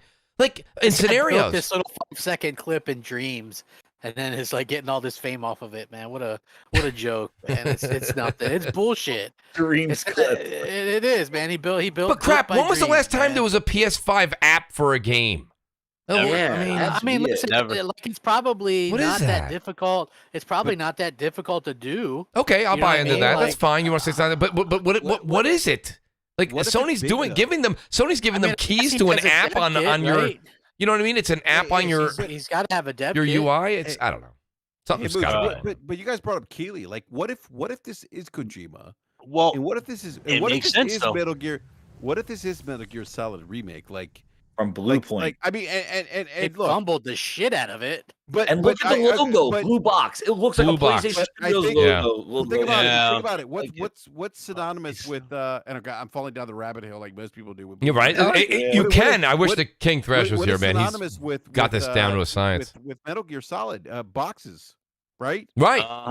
Blue Point box. Blue Point, blue box. And this is kind of very cryptic, like Kojima. And you know what's funny? Yeah, I remember Keighley said that he's talked to Hassan before all this shit happened. He said, I talked to Hassan, and I expect this. We might see, he's real. We might see something at the Game Awards. Y'all remember that shit? Bro. Yes. So, again, all this shit is adding together in some weird way. If this is Metal Gear Solid Remake, though, and they drop it, the internet will melt. Listen, shout out to King Thresh, too. He did a whole breakdown of what we saw in the last State of Play when we saw what was going on with Norman Reedus' character in Death Stranding, of course, and the box. And shout out to King. He slowed it down. I saw that breath come out. That breath came out from the other side, and you can hear a rumbling. And King is then putting that to with Solid Snake. But my point being is, like, there was so many little innuendos and little niche things that you had to catch, and he caught them. And I'm thinking to myself, this all kind of makes sense. And then a video came out from oh crap, who was it? Is it Joe Miller that tweets on Twitter? But anyways, right, he did. He shout out to him. He just launched something where it was Kojima talking on stage, and basically it's the same trolling event that we're going through right now. And I'm like, this is crazy. Like, look, and here's my thing. If you guys are gonna say, well, Mooch, you have to. I think everybody should kind of put their feet in the sand and say, this is where I stand. Here's what I think. I definitely think this is a front for something. And shout out to the great Jeff Grubb. He's saying it's just the incompetence of Blue Box, and don't get me wrong, it is showing a lot of that. It is showing a lot of that. So that's why I'm like, I don't want to go full-fledged into what I'm thinking, but I'm listen, as far as I'm concerned, I'm having fun with this. I'm having fun with it. I'm still a 50-50 guy. I'm a 50-50 guy. I could very easily be talking, if I hung out with Jeff, if Jeff Grubb came on the show right now, I guarantee you he has enough evidence to show to me that I would go, you know what? Wow, this is just a blemished company. It's a problem, blah, blah, it's over. But I guarantee you, if you had King Thrash on here right now and his evidence, I got news for you. You'd be warming up, get ready for your Metal Gear Solid remake coming out real soon. You know what I mean? So you can go either way with this. And that's what I think is so exciting about it. I think it's great. I really do. And the fact that they deleted everything, right? You don't delete everything if you have nothing wrong. You delete when you're trying to clean up your act, you know. And they hyped up that app so much, and for what it is just a page of different video clips that it says coming soon. Like it is not incompetent. It is purposefully set up to just be a troll. That's what it was. When I saw that app, I'm like, did you see that app? What is that? That's like if I told you guys I was working on something and I sent it to you, like, bet you'd be like, hey, Mooch, this isn't that bad, you know? Looks pretty good for a guy who's never done shit before, you know? But like, dude, this guy knows what he's doing to a certain guy walk in, he's in the business. Dude, it even has a freaking intro like, this is captured in real time. This is a real-time capture. And it has all these prefaces, and then the guy goes, step, step, step. Right. Thank you. More to come. Are you kidding me? I'm like, this is a troll. I was just laughing. I'm like, this is a troll, dude. This it's great. You know something is up where it literally said haptic feedback and support all this shit. I'm like, okay. Yeah, again, I like to use a reference here. Give shout out to, I heard it first from King Thrash. He said the same thing. He goes, what indie studio that's this, like in air quotes, I'm not making fun of them. You say incompetent, whatever. Like, which one of these guys has the money for all this haptic feedback and stuff like that? Not many of the games, like big time games, like you have to be like Returnal where you're getting Sony money to put that kind of effort and money into it, right? There's not a little indie game that has haptic feedback. Like that's a big time development move. That seems like it's something first party related. Magnum Visual says, remember Sony has a patent. He says, remember Sony has a patent for an app that uses the DualSense features for demos. So he's saying, I think, I really think though, even with that and everything, I really think this is all misdirection, and this whole thing is not what we think it is. This is not the game at all. This is just a stand-in. You know what I mean? And it's called Abandon. And they said Abandon wasn't even the name of the game. It was just a code name for something. So, and it's called Abandon. They'll abandon it. They're going to abandon the game and show the real game. Another clue. Another rabbit hole. Somebody get Nicolas Cage. WoolleyGamer, man, Woolley, we have to pull him out of the dark. He's in the dark web. Is he in there? Is he like how many layers deep into the onion is he? Yo, Woolley is talking about coordinates on a map and Woolley. Shout out to Woolley, the great WoolleyGamer, who's a Mooch Maniac family member. Shout out to Woolley. Woolley right now, he's got one of those little spinning things from Inception when he wakes up. He wants to make sure he's still in our world.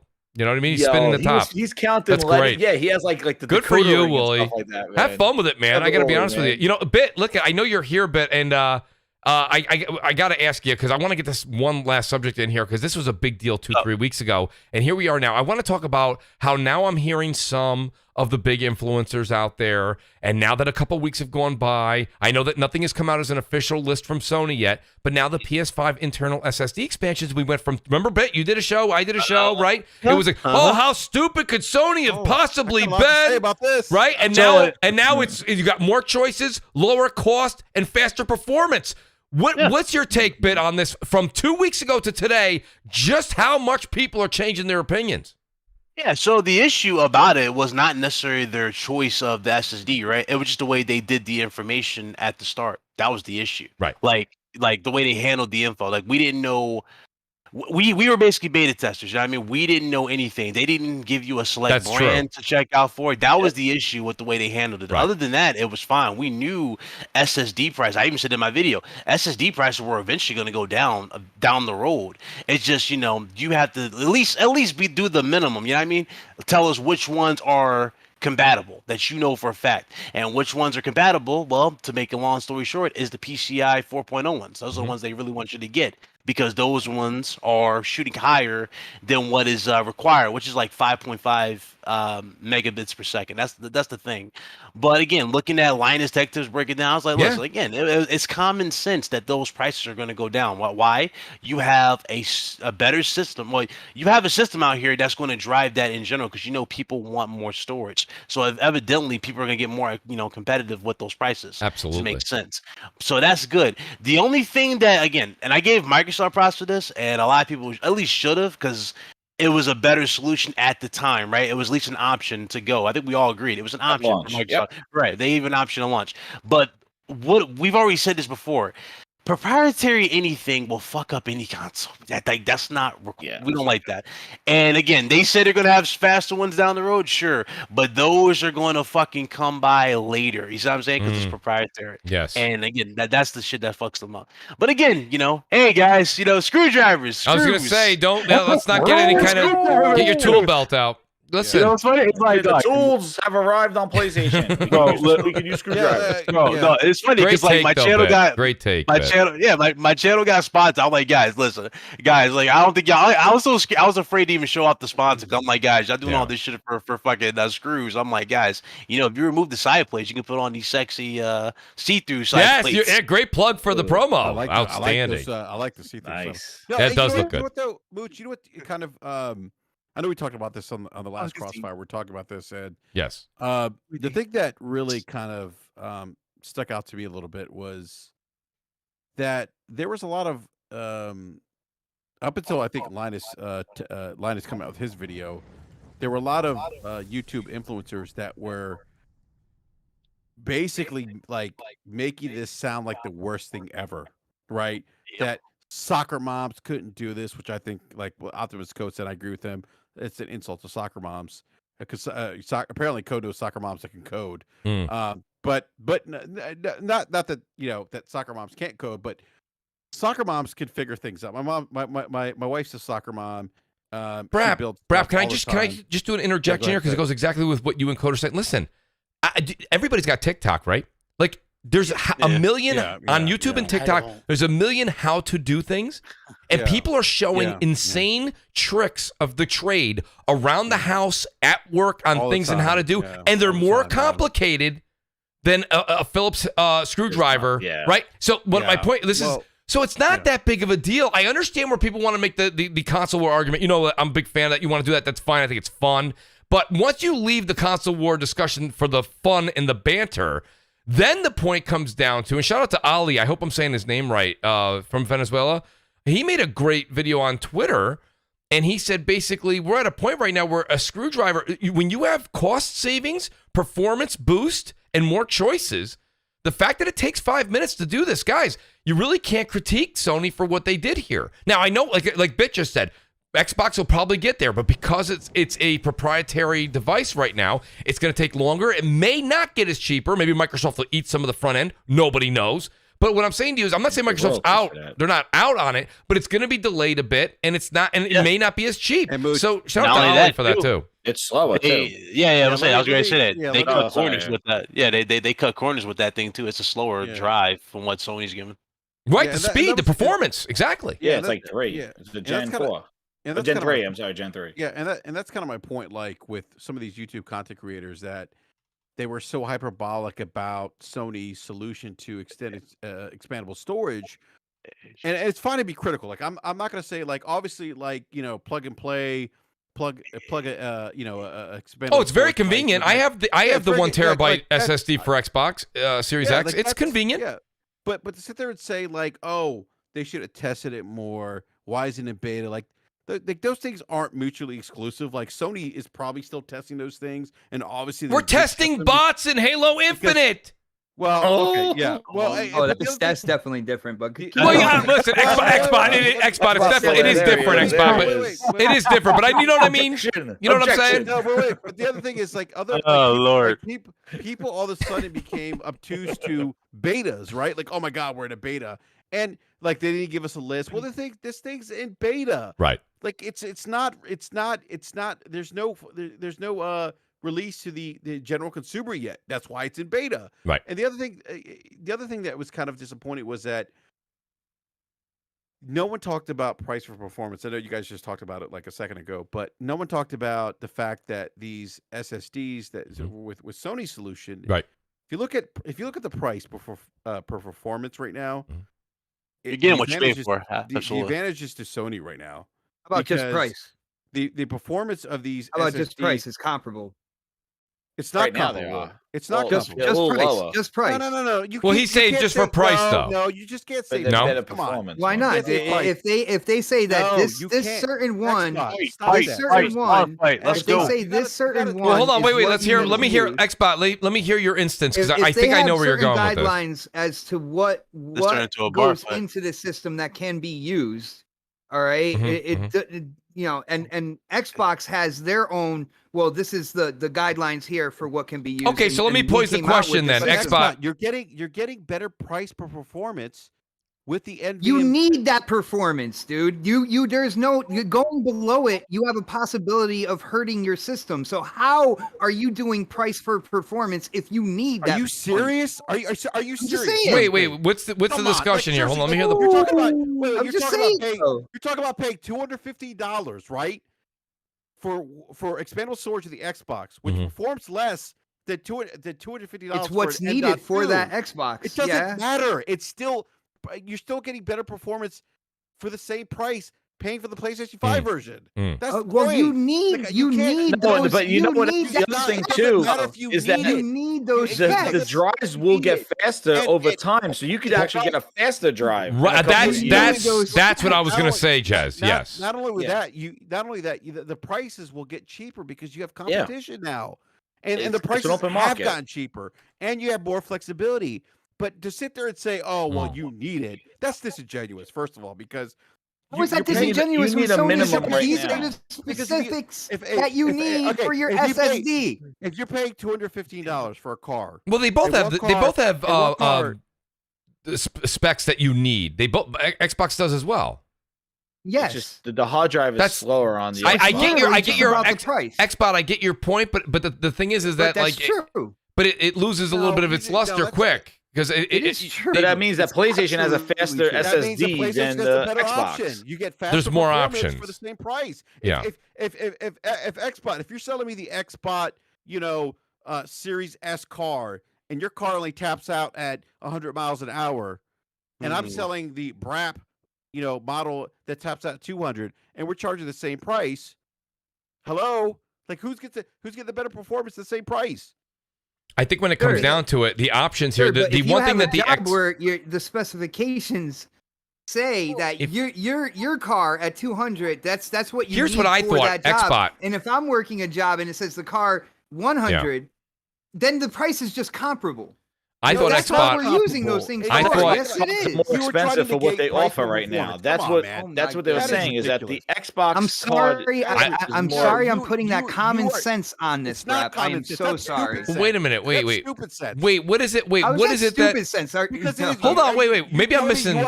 Dude, they're telling you need specifics. There's a specification you need. So wait. For the PS5. This is the price for it. Hey, by the way, you know what? I got a goose that lays golden eggs will sell to Xbox. He'll buy anything apparently. Wait a minute, Xbox. You're saying explain your. I want to hear.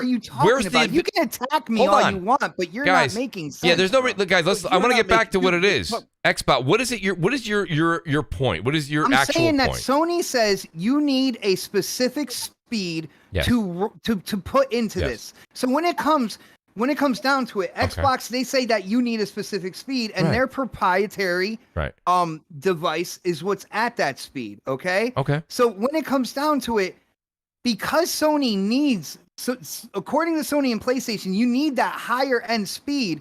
Then it's just about the price. What are you talking about price for performance if Sony's telling you you cannot go below that performance? Because you get better performance for paying for the same price. Are you fucking kidding me? And maybe, well, wait, let me ask a question. Bit. How are you not seeing this? Wait, am I wrong in this? Well, how are you not with seeing Sony's you get more performance for the same price? Right, that's what I'm saying. Isn't Sony's product right now that one of the ones that are out there? What Sony is saying you need as far as their specs go, that is also being offered at either the same price Xbox is charging, and it is or cheaper. Is that's what I'm asking? Is that an available product? That's lower spec and put it in the PS5 without threatening your system. Talk about price, dude. Come on. But I'm talking about PlayStation minimum is a Gen 4 and the Xbox is a Gen 3. Sony is telling you do not go below. You're both those throwing specs. you're both throwing cannonballs over each other's sales. I think that's not. I don't think this is actually the question at hand. I think you're both saying the right points, but then you're arguing, and the argument doesn't hold water. BRAP, what you're saying is Sony has a certain spec that this is the lowest you can go to. This is what you need to have. You can get faster, or what we're saying is the minimum, okay? And that you're saying is PCI. Yeah, you don't want to go below. You don't want to go PCI 3. PCI 3 is not compatible with the system. And is that now? Is that PCI? Is the PCI that's acceptable, the one that is acceptable, is that on point price point wise with the Microsoft 1 terabyte SSD? Yes. That's the question. The PCI 3s? The PCI 3s are actually cheaper. Oh, the cheaper. Yeah, they're but does that match the Sony lowest recommendation specification? If it doesn't, you can't find a PCI 3.0 that's okay. Fast So enough now I'm gonna ask the question again. The lowest spec that Sony qualifies on the market right now, is that comparable to the price of the Microsoft SSD? They do have some cheaper options out there that are up there, believe it or not. Like, yeah. So yeah, but they do meet the specifications that Sony says that you have to have for the SSD speeds for their games. Yeah, you can get a PCI 4.0 one that's up the spec, especially like just the standard, or you can get the more or you can get the optimum one, which is like the more higher end, which handles about 7 gigs. Those are the more ones that are going to be expensive. More. Yeah, those are like the ones you see people spend like $900. So Xbox. Now I'm going to go back to Xbox real quick. So Xbox's point was that Sony, you would have to pay more to buy their minimum spec requirement. What I'm saying to you is right now there is an option out there where you can either play the same as Xbox for the Sony minimum requirement. That's not what I said. And you're paying more. He's talking about. Okay, go ahead, Xbox. He was talking about because it is a faster SSD. You're getting more performance and therefore the price so it's a better bargain. But what I'm saying is he's not wrong. What I'm saying is PlayStation is not letting you they have specifications. It has to be at this speed. So they're not letting you go any lower. All right? But it doesn't matter. That being said, it doesn't matter. Though. No, we just clarified that. So they're dictating the performance when it comes down to it. So's now, Xbox. Xbox is proprietary. Yeah. So's Xbox. What about proprietary slot? Okay. Xbox is not giving you any options. You're overpaying for an Xbox one because it's a proprietary slot. Go ahead, Ben. The ones for Microsoft again. Microsoft shit's going to have to take. It's going to take longer because it's proprietary, bro. Yeah, and they got to pay royalties for that proprietary thing. Dude, so that's why they're going to pass that for us. And keep in mind, just remember the Xbox 360 drive. And keep in mind too. And we're talking about higher performance too, like we're seeing with the PS5, like 7 gigs and whatnot. If let's say they have an elite version of this, right? It's going to cost them more. For that too. It's cost you more. It's cost you more. Yeah, that price is going to be up even higher. So Xbox, and listen and again. Guess what? On my channel, when I said about the SSDs and the options, I said proprietary. It's going to take a longer time for the price to drop. I was like, what Sony did right here was to give choices and to have an SSD that also lives in the PC space. Therefore, the prices will drop quicker. Is what I said. But when it comes to price to performance, that was always the plan for it because the competitive aspect of the market was always going to drop for those. Open market. It's not going to always be this high in price. It's not going to be like that. So by the time when Sony can guarantee you a PS5 in your hands, that's where the more higher end ones should be even lower, and they'll be lower cost, better performance. To expand your storage. on the systems. Yes. On the systems themselves, regardless of speed, because Sony says you can't go below this. And Xbox is a lower speed system, but the prices are the same. If you're just expanding your console storage, then why are you talking about price? See, because you're paying the same price for Gen 3 as opposed to Gen 4. You're overpaying for the Xbox One. Can I interrupt for a second? So the reason why the prices are pretty much the same there, Xbox, is because well, it's not just that. It's actually the form factor that Microsoft went with for proprietary. It costs more for them for proprietary. Having the heatsink installed as well already in it, where there are also options where you have to put on your own heatsink when it comes to SSD on the PS5 as well. Again, guys, hold on a second, guys, hold on. Xbox, I can't. Like I said, like I was saying to you, bro, you're paying for the form factor for that proprietary joint. That's why it's like that. It's going to be the same price. PlayStation 5, again, these are there's more flexibility here. Plus, when you get to the more higher end ones, which are like handling up to 7 gigs, those are the ones again give you more optimum proficient down the road. But those ones again are the ones that have heat sinks anyway. And Sony do kind of recommend you get the ones with heat sinks. But again, that's. So they do want that. Let me interrupt real quick, guys, because I don't know how long we have him for, but the great Jeff Grubb has joined us. Jeff, what do you got to add to this, Jeff? Because I really want to hear what you got to say. Yeah, what's up, Jeff? Hey, not much, man. I'm glad to come hang out with you guys. Absolutely. I was about to eat a sandwich, but I'm listening to this conversation. I wanted to help out Xbox a little bit. I get what he's saying. Like it's the prices are comparable because really for most people when you get it, you're not thinking about price to performance. And the price to performance thing is a really tough argument to make because if you're going to make that argument, you're looking at numbers on a box. When we look at real world performance, like these games are loading at about the same speed on Xbox and PlayStation 5 right now. Maybe someday those. I mean, can I just interject over there? Because we're at the start of the gen. We're at the start. They're loading faster on the.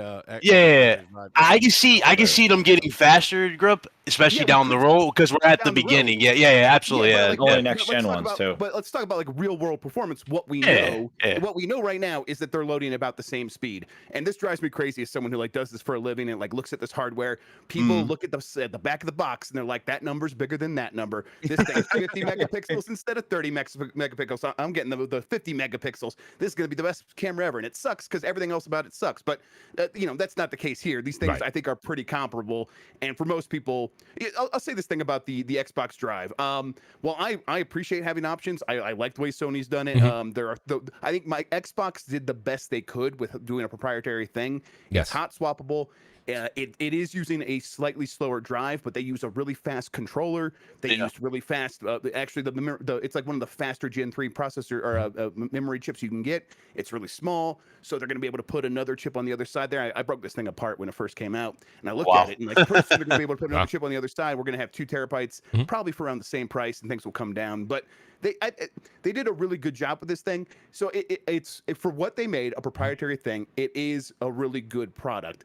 But everything else you guys say about like the price coming down when you have a bunch of options, that's absolutely true. That makes a ton of sense. Yes, sir. So I give them facts when they grew up. Like it's cool as an option at the start. You know what I mean? Because they had a solution out the gate. Absolutely. It's very Xbox Series S, like having that hot swappable thing. That's why I like it because right. You bring it, you top pop it out, and I'll just pop it out. Don't have to turn anything off, and I'll just throw it right in the S, and I continue everything right from there. That's really nice. Yeah, like the 360. You take the top off. Remember that, Grubb? You just take the top off. You should make a USB-C drive where you could like slot it for your PC. Yeah, just like that. Yeah, but it's like that's not the end of the world. That's for someone like me who plays a lot of games and does have multiple consoles. I think for most people, they're just going to want to have like something that's cheap. And down the line, I think the Sony option is going to prove to be cheaper over the long run. But my thing was just talk about price to performance. Like you really have to look at real world loading times and not. Well, let me ask this. But I do think I think that I think it's Insomniac was talking about real world performance, and they said that there was no like differentiation with the SSDs and the internal SSD. That's absolutely true. Yeah. But like we're talking about price to performance when we're comparing from Xbox to PlayStation. Right. As far as we could tell, like third-party games are loading about the same speed on each one, and I think that comes down to the fact that they're both using very similar CPUs, so they're loading in that data. It's very similar. Too, and they're not really pushing the boxes. You know what I mean? Like out the gate. Like my point. I guess my point was the potential of download speeds. Like you look at like the Xbox proprietary solution, it's capped where at like I forget what it is. And you look at what some of these SSDs are doing, these M.2s, there's higher like download potential there, right?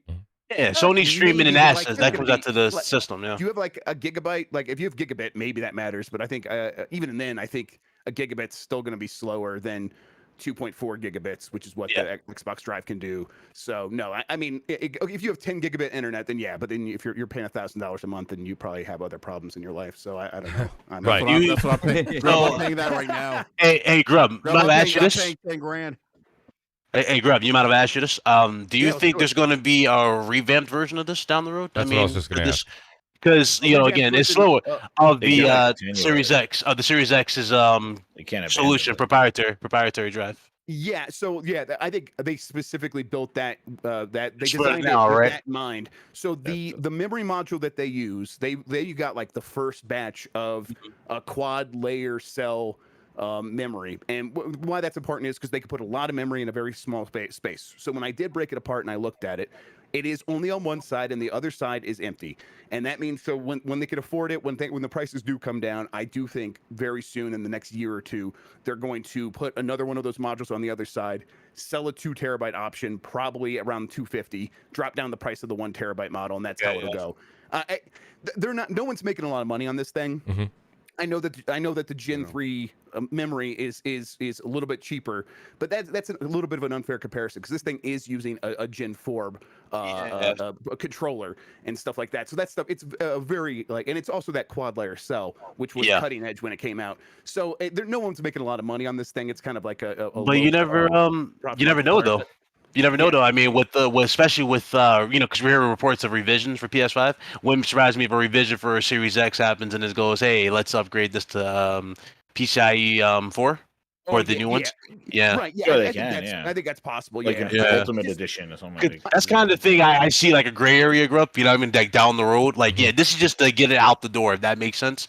And they're looking at what the market is before they do this, because right now their whole marketing / cop out, I guess you could say, right, is the fact that we have a solution right now for you now. Exactly. That's a solution. Yeah. And it is super easy. It's very it's like kid friendly. It's insanely easy, Jeff. I mean, I plugged mine in and literally the Xbox tells you it's ready to go immediately. No updates required. No. That's not me saying the PlayStation is difficult. It's not. It's not. It really is not. As soon as all that hubbub happened about that, I wrote a story right away saying this is not a real problem. People are freaking out about this for no reason. Exactly. It's not an issue. People are going to figure this stuff out. It's not going to be a problem. It's just there are give and takes here where bragging rights, right? That's what it is. Right. One thing's easier. One thing's probably going to be cheaper down the line, almost certainly going to be cheaper down the line. And that's nice. And having options is always great. It's a little bit more of a headache, but for all of us, we're used to like trying to track down these consoles anyhow. So what's trying to track down an SSD? That's nothing. But the thing is, Microsoft has done a good job making sure that these 1 terabyte things are on the shelf. Maybe that means they're not selling well, but I think that just comes down to people don't really feel the need to upgrade their size yet. That's probably going to happen soon. Yeah, and that's the other thing too is that there's the inherent issues with having an open market. Like that's where you can't. Every SSD is not going to work with the PlayStation, and that's the whole thing with the open market. Yeah, that's and there's benefits in open market, but then there's also bootlegs and everybody else trying to capitalize. Like, this will work on a PS5, and then you get it, it's not certified or it doesn't register. So there's also those risks with an open market. But in the long term, I was thinking too is that the drives could get faster, and you could possibly get even a faster drive years down the line that might be even faster than the actual internal one that the Sony has.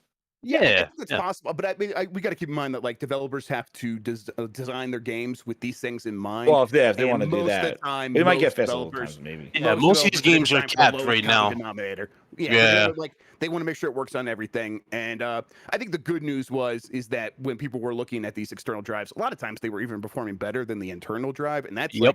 That's where the possibilities open up, because PS5 streams in, because the PS5 streams in assets and everything. Right. That's a benefit too. That's weird. We'll see how long that lasts. I wonder if that's just like a firmware update comes and all of a sudden the internal drive's like, oh wait, no, it's way put it back in check. So yeah. Now, Jeff, I know. Go ahead, Brap. I want to ask Jeff Grub one quick question too before he has to leave. We're keeping him from his dinner. I got a real quick question for Grub. Grub, what's better, McDonald's or Arby's? Oh my God! Is that even a? Why do you have to bother Jeff with that? I love Arby's. I love Arby's. I got my Arby's hat right here. You guys can't see it, but I swear to God, I'm putting it Bro, on right this bro, tell him. I love that. I love that So- Mike was wearing the Arby's hat in that stream you guys had. Like, That was I good. thought that was great. I started it for like 5 minutes, but it was really hot, so I couldn't deal with it. Yo, bro, That's great. bro, you should do a video though. Real tight. I'm surprised you didn't do an article about the whole removing the screw thing, because I literally took my panels off and all that and put clear panels on my PS5, customized it. Again, one screw, Grub, one screw. And you literally, it's literally the same process as the PS4 gloss version. You remember you just pull out the black side panel?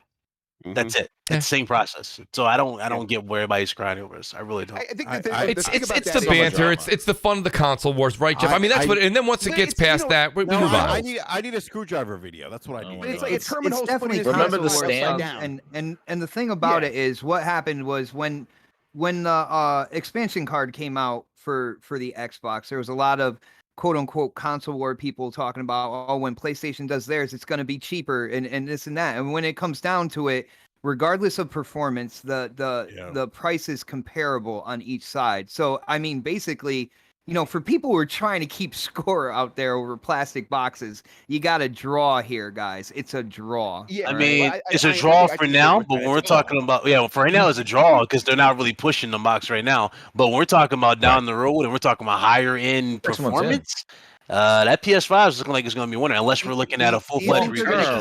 Do you think they're going to cater more to the expanded storage or basically what's in the system? Why do you think a revision? Why do you think a revision's on its way? I mean, it's pretty obvious that's eventually going to happen. I think at the end of the day, if you don't want to spend $215 on storage solutions, just delete your games. Just delete your games, guys. Yeah. Just delete your I games. mean, I know That's we what you all gotta got do. so used to having so many games on an Manage the 8 terabyte situation. external, but like, you know, I can't do that. Yeah, the other thing too is on the bit. Xbox, you could run the games off of the external hard drives. Like you could play Xbox games on the external hard drives, It right? almost seems like a storage. Not Xbox Series X games, no. No. You can't run them off of the Series X. So Xbox Series X games can run off the expansion card. Yes. but not Not for an external hard drive. Not external, no. Okay. Listen, before I let Jeff go, Jeff, real quick, just your opinion on it, because me and you were going a little bit back and forth in the chat. So not to go back to the abandoned thing, I just want to get your point. I want people in the audience to be able to hear this. Like, what do you, I mean, you definitely think this is just, a normal AA small team, and they've got their bloopers, their follies, like everybody kind of goes through, and there's nothing more than this. None of this Kojima stuff, none of these little nuances that are popping up. No. Yeah, listen, I think it's a thing where it was a perfect storm of happenstances where this thing looked like a PT. Like I think a lot of times you guys were saying, like, oh, you look at that pinned tweet, and the pinned tweet says, oh, we're not Kojima, and we're not making Silent Hills. And doesn't that like raise the questions? But people were asking those questions ever before they addressed them. That's like what started this whole thing. People looked at the game and they're like, oh, there's something weird here. This is a weird trailer. I remember like way back, like this is like the second round we're doing with this game. There was an earlier time where that first trailer came out and people. Yeah, like way back in April, right? And then we went quiet for a while. Like I wrote a story then. That's when I wrote the story saying that Kojima is working on a deal with Xbox, and that deal's still in the works. Probably going to be happening by the end of this year. And so it's like it's not Kojima, and that's the story I wrote then. But it came back because I think that this studio is incompetent, and I think they are also trying to capitalize at the same time as being incompetent. I think they are trying to capitalize on the excitement, and they don't know what to, like. They caught this like really hot potato and they don't know what to do with it. They just keep bumbling it, and it's I'm having a hard time seeing what people are still seeing this. Like when we did our podcast today, and I'm on vacation right now, so I'm kind of take it easy. I let someone in the Discord put together the news rundown for us that we were going to talk about, and they put Abandoned on there, and I'm like, what is there even to talk about anymore? You're like, why is this on my feed again? Yeah, exactly. And that's like, but there's nothing else there. There's no substance. I get that we love to make connections. We love to see patterns where none exist. Humans are hardwired to do that. But at this point, it's like, I think it's pretty obvious that this is just something where a studio tried to capitalize on something that had nothing really to do with them. It got out of hand. They're in over their head. Nothing's ever going to come from this, and it's going to be kind of a disappointment after disappointment. Let me add this on there too, because again, I had this theory. I said this in the chat, but do you think that this right here was just all a front to begin with, and this is like the whole process? Because they've been deleting tweets, right? They deleted their website. Do you really think? Like, do you think this is all misdirection? this is actually probably is Silent Hills. Let's say it is. This is Silent Hills. But you know what I'm saying? This all up front with this whole thing with Abandon and just a separate app. And it's actually another studio making it. No, what I think it is more than likely is this Hassan guy is like good at getting around and getting in front of people and having conversations with people. I bet he's called Jeff Keighley and like had conversations like, okay, $100,000 to be at to get in your opening night live or whatever. Maybe we'll pay that. And he probably isn't going to pay that, but he's like having those conversations, and so Jeff Keighley's got to keep a good relationship with them. And he's, you know, maybe he's talked to Kojima, but probably not. But like I think he's clearly talked to Sony, and I think he's one of these guys that's good at impressing people when he pitches. I think he's probably pretty good at pitching. Yeah. And then when it comes time to delivering. Nothing ever happens, and it just keeps falling apart. He was on a podcast that was sponsored by Konami. I don't know if you remember that, Jeff. Yeah, he was. Yeah, hey, I mean, maybe. Yeah, I don't know. Grub, you're kind of describing a Ponzi scheme, by the way. Like someone who like runs. I mean, a Ponzi little bit. Scheme, you know what I mean? Has he taken anybody's money? That's the thing. Like, that's the thing. I don't want to like say he's scamming anyone. No, I'm not. No, I'm not. I'm saying the personality. The personality. Yes. Yeah. I do think yes. There's something there where he's trying to make good with bets. words. He is continuing to like make bets with other people's goodwill. Is kind of how it feels like, if not their money. It's like Mooch. Thanks, BRAP. Sony gave him prime placement, and they give it like, hey, look at this game. And how do you get that? Well, the one possibility is where everyone went. The one possibility is this is secretly something bigger than we realized. I agree. The other possibility is just what I think is simpler and more likely is he was just good at impressing one person who said, hey, I vouch for him. Let's get him on the blog, which is kind of how these things work. So to me, that's what this is. If this game ever comes out, I'll be curious to see it, which I'm sure it's not a Silent Hills or a Metal Gear Solid. I'll still want to just see it. But it is going to be the kind of thing where people aren't going to go buy this game because they were frustrated by it. So this is look at a game. Look at a game of the magnitude of Cyberpunk 2077. And guys, if this is a bit of a stretch, I'm just trying to make a point. Where Sony thought this game was too broke to be on their system, they pulled it off of their store for X amount of time. You guys know this is all old news. Now you've got abandoned an app, right? That's on the PlayStation 5 UI. It's right there in your face. The thing launches today with a 4-second trailer or whatever you want to call it, and then it's like more to come. So what I'm saying, like, why would Sony allow this even on their store or for you to download when you're taking a game like Cyberpunk 2077, which had its problems? It did have its problems, but they could have very easily just put a warning on it and left the game. You know, CD Projekt Red. There's a lot of merit to that company, regardless of the problems and tribulations they went through. When I see something like this, I'm buying what Grub's saying, and then I stop and I go, if I'm Sony and I'm such a stickler with only putting the best of the best, that gold seal on my system in my store, why is this broken app a part of it, right, Jeff? I think I have an answer. The difference between this and Cyberpunk is this game did not have a deal with Xbox. It was very easy for Sony to say Cyberpunk is screwing up and this game is making everybody look bad. Also, you're throwing us under the bus, telling people to come call us for refunds, which is messed up. You know we don't offer those. Right. And you have this Xbox deal. Why should we like be taking the heat for you? Get out of here. Okay. Go get in the penalty box for 6 months. I can buy that. And so this game is just like, it's small. There probably is like one person who like vouch. I mean, the one thing the one weird thing is that the way I understand Sony's system to work is you have to submit something that actually gets verified by one of their managers within Sony, and then they have to like say this game is going to be, you know, bad. It's most people are going to ignore it, or it's going to be good and it's worth some of our time, or it's going to be great and we should give a lot of like space and time and a blog post or whatever. So if they did that with this thing, what did they see that convinced them to do that? Exactly. Or is it just that the pitch was good? They have a good relationship somehow with one person, and they promised something kind of like PT. And Sony's like, "Hey, it's the first year of the PS5. We need to put some stuff in there to get people excited." Right, we'll be a little more daring, a little more risque. Yeah.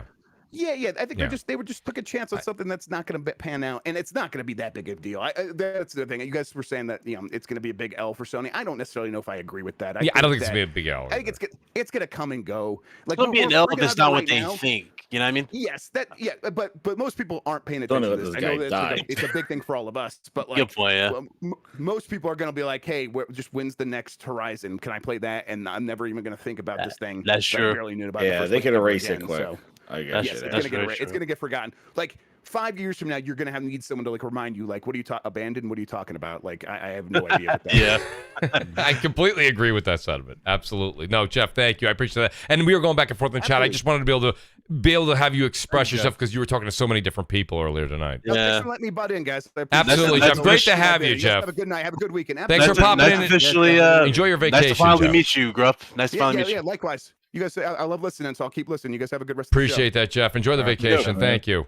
The great Jeff Grubb, everybody. That's fantastic. Me and Jeff have spoke after the past couple Crossfires, and he's just had so much on his plate. He says, I've been wanting to chime in, so I'm really glad he actually took the opportunity to jump in here. He knows the invitation's always open. Yeah. Here we are. We're well after the 9 o'clock hour, and thank God, guys, from the beginning of the show, we have not gotten affected by the storms have passed. The show went on. That's why I love to do this. I love to at least let the audience know. I didn't know if we were going to have a full 2-hour show. We ended up having a 2-hour plus show, and the great BitCloud Gaming as well stopped by. Bit, outstanding to have you here. I know that you bust your ass as well on Friday doing your own podcast. And what do? You come on this one. We even talked a little bit before the show.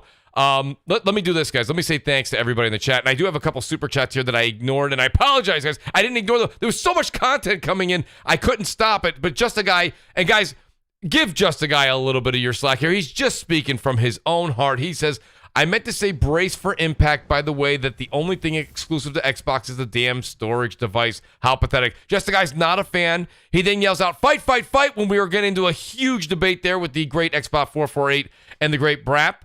And then he also says here, I apologize.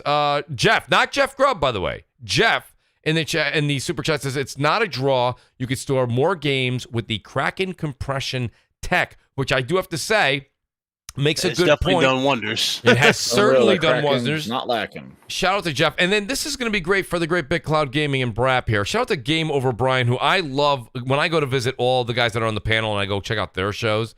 The great Game Over Brian's in all of them as well. And he says, hey, Mooch, great show and great panel.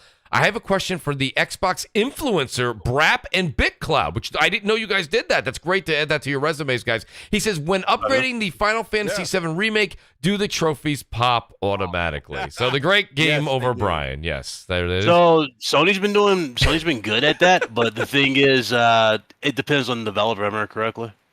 Or how they do it. Like on Xbox, you can do it with them. Doesn't matter which one you pop in, I think, in what order. It just pops. Like it did that for Spider-Man. It did do that for Final Fantasy VII. The great Game Over Brian, by the way, but I don't know if he visits. He's also a huge fan of the great gaming persona. So he asks this in almost every super chat. So it's just fun to have him here. And I love routine. I love consistency. Game Over Brian, please keep that up. I love it. It's part of the show now. The great T-Rock 40 says, just letting BRAP know he's still ducking Dark Souls 3. So there you go, BRAP. Just something to let you know that your weekend, you thought you had a break. According to T-Rock, you don't. So there's that. Let me go in reverse order here. I just want to say thanks to the great BitCloud Gaming. And Bit, do me a favor, plug the channel. Let everybody know, please, if you can. I don't know if you can do it on this channel. I don't know what the rules and regulations are. But if you can, also let them know about the affiliates and everything that you're doing with these brands. These are fantastic products you're promoting on your channel.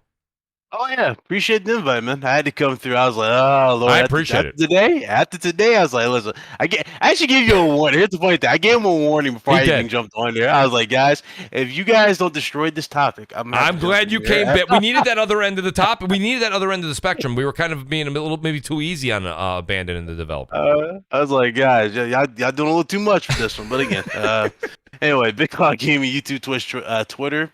Yes, we're sponsored. Got 2 sponsors. We got Hex Gaming. We got Gaming Cobra. I dropped a few videos on Gaming Cobra. We actually did like a custom PS5.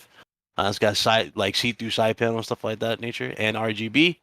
But yeah, we also have Robin Gaming going a couple hours ago from RGT. So yeah, so if you guys missed our show, go check it out on my channel. Awesome. And, yeah. Great to have you, buddy. Listen, you always have an open invitation, dude. The same thing. The great. From the Iron Lords, Shout out to you for I never talked to Jeff Grubb before, so shout out to you for making that happen. So shout out to Jeff Grubb. Absolutely. That's what it's all about. Great community. We all network. It's just wonderful, guys. I love it. It's why I just love the podcast. I call it still, for me, it's like radio, but now it's podcasting. I think it's fantastic. It's a way for us all to kind of, and Bit's done so much, but you've done so much. I always say this on the show. You do so much for the community. You help so many people out. So do go over and check out BitCloud Gaming. He just does a lot for everybody. A lot of the shows you're listening to, he helps people out. So thank you, Bit, he's helped the Mooch out. I would say that much. And then I've got my buddy here. I've got Jez7780. Jez, let me tell you something, buddy. Let people know where they can find you, because if they're not in the Grindhouse on Monday nights, they are missing out on a spectacular Monday night event. And I don't miss it. I don't miss it. I always check it out. If it's not live, I check it out later that night. I'm a night owl. I'm up late. That's a me problem. But Jez, I appreciate you being here tonight, buddy. Let people know where they can find you. And believe me, in your DMs, Mooch will be sending another invite very soon. Hey, thank you. Thank you so much for the invite. Yeah, this was an awesome show. Awesome topics. Awesome panel. And hit that like button. My name is Jez7780. Mr. Grinds My Gears. You can follow me over at Jez7780 GMG on the YouTube with the Gaming Grindhouse on Monday nights. Hit that up with Frogs, and it's we're close to 1,000 subs. I'm like at 915, 916. So the Grindhouse is getting bigger. I know I promised Buck Roger for the we're gonna put a pool in once I hit 1,000 subs. We'll put the pool in. He hangs out the bar. So the Grindhouse is rocking. Great. We got a wait list when we get in. When I go live, and then everybody comes in at the Grindhouse Club. Got the grinds board, but yeah, man, it is a blast. We have a fun time, and maybe I'll get some of you guys on the Grindhouse. Absolutely. Maybe I don't know, man. You come on in and BRAP. We'll get you guys. I don't know. You be acting Hollywood. You've been acting Hollywood. Nah, he be acting Hollywood. He don't even say what's up to Big Claude. Just say, hey, Vid, I want you on. Look at it. Oh man, everybody's coming at me. Rex coming at me. Dude, I'll get. We gotta get more people on the grinds table. When we get that grind table, I want everybody on there start yelling. But anyway, shout out, thanks guys again. But yes, we will. We'll be. I appreciate that, Jez. Thank you. And I will take you up on that. Listen, I am a mooch. I will just show up for no reason, and I'll usually be. I don't just show up. I'm worse than that. I show up and I'm usually hungry. So that's a problem for everybody. But listen, I want to say this much. I want to say thank you to the great SrgntSaltyNutz, man. I forgot. He said, Mooch, you had better like the Quick and the Dead. That was when we were talking about we had the movie section of Crossfire going tonight. Shout out to the great SrgntSaltyNutz, man, who's always been a Mooch Maniac family member. I really appreciate that. But then I got my buddy here, BRAP, Basement Radio Arcade Podcast. BRAP, you are absolutely no different than any other Friday evening. No. Literally on fire. And you know what the thing what BRAP does? If we were all sitting in the same studio, he'd be that guy that puts like matches in your shoes and then lights them right before you get to talk. He likes to start that fire. Too. Is he Hollywood as well? Ben? Oh, he acts Hollywood. I don't exist. I don't exist to BRAP. I don't exist to BRAP. I don't see. You're on my list. You made the list. Oh, it's so great. Come on. Don't Chris Jericho be like that. I didn't make the list. I got my soundboard. You made the list. You made the list. There you go. The great BRAP. BRAP, let people know they can find you, buddy. You got a lot going on yourself. Yeah, no, actually, a great show. And look, it's Crossfire, so I got to debate my man Xpot448. Oh, you guys are great. Left for Xpot, but I got to debate him. You got to. Crossfire. That's Crossfire. That's what we do here. That's what we do here. I got to drop some F-bombs, but it's all. That's fun, why man. Bit came on the show. He saw too much Kumbaya. He said, "This isn't this kind of show," and that's when I was happy. The minute he got in there, I said, "Oh, there we go. Yeah, we got to get started." As soon as you came in here with the SSD too, I was like, "Oh, it's time for me to watch the world burn." But what you about to say? Did you hear? Wait, hey, BRAP, I got a plug for you from Jeff Grubb. Yeah. He said BRAP had me running inside from pulling into the driveway to get on the show. Like, there's Jeff Grubb's music. It was when you were going off, I think, on Xbot. Jeff goes, "That's my cue." He was behind the curtain. He's like, "I got to get out there." So that's typical BRAP. Jeff, I appreciate you coming on. Saw the Grubb signal. Yeah, Jeff knew he had to come in and put the fire out. Yeah, he saw. It's not a bat. Like it's not a bat symbol. It's like hair symbol. You know what I mean? Like what a great logo that would be. Also soon. That's so great. Exactly. So but also soon, Jeff. No, hey, Mooch, great show. And by the way, I'm going to be at Tito's Burritos and Wings tomorrow, signing autographs. Wow. So if you want to come check that out, love it. Yeah, absolutely. And I actually won't be there because that's in New Jersey, New York, so I won't be there. I'm joking. But sorry, man. Sorry, it's funny. Somebody on Facebook like posted like a a taco from that place, and like it's like the biggest taco I've ever seen. I'm like, oh my god, that looks amazing. So anyhow, oh, is that the thing on TikTok that people like have these huge ass tacos? That yes, that's it. Yeah. It's like ginormous. I'm like, holy shit! Like, what? And I googled it. It's Tito's wings. Yes, yes. Oh, dude, that's cool. Yeah, eat that on the bowl. Oh my god, I would. We all gotta meet up at E3 or something. We all gotta do that. Absolutely. Let me tell you something. If we made an E3, it's gonna be debauchery. I'm telling you that right now. It'll be a bloodbath as soon as you see Xbox. People are. Oh wow. No, but no, Mooch, let me tell you something. It's great to be back here at Crossfire. My wife even like looked at me last week. She's like, "Why aren't you podcasting?" I'm like, "Mooch is on the lake." I'm like, my vacations are over, guys. We're not missing another Crossfire in 2021. If I have anything to say about it, they weren't happy that I was hanging out with them. I'm like, your family was like, "Go do Crossfire, Dad. We've made other plans." Yes. No, seriously, that's what happened. I'm like, it does happen. I'm like, well, Mooch is on the lake, so I can't help that. And I forgot to post pictures. I have pictures, but now if I post them, they'll be like, a little too late, Mooch. Don't want to see them. Yeah, but yeah. So no, great show. Find me on Basement Radio Arcade Podcast on YouTube. Follow me on the Twitters, BRAP_podcast.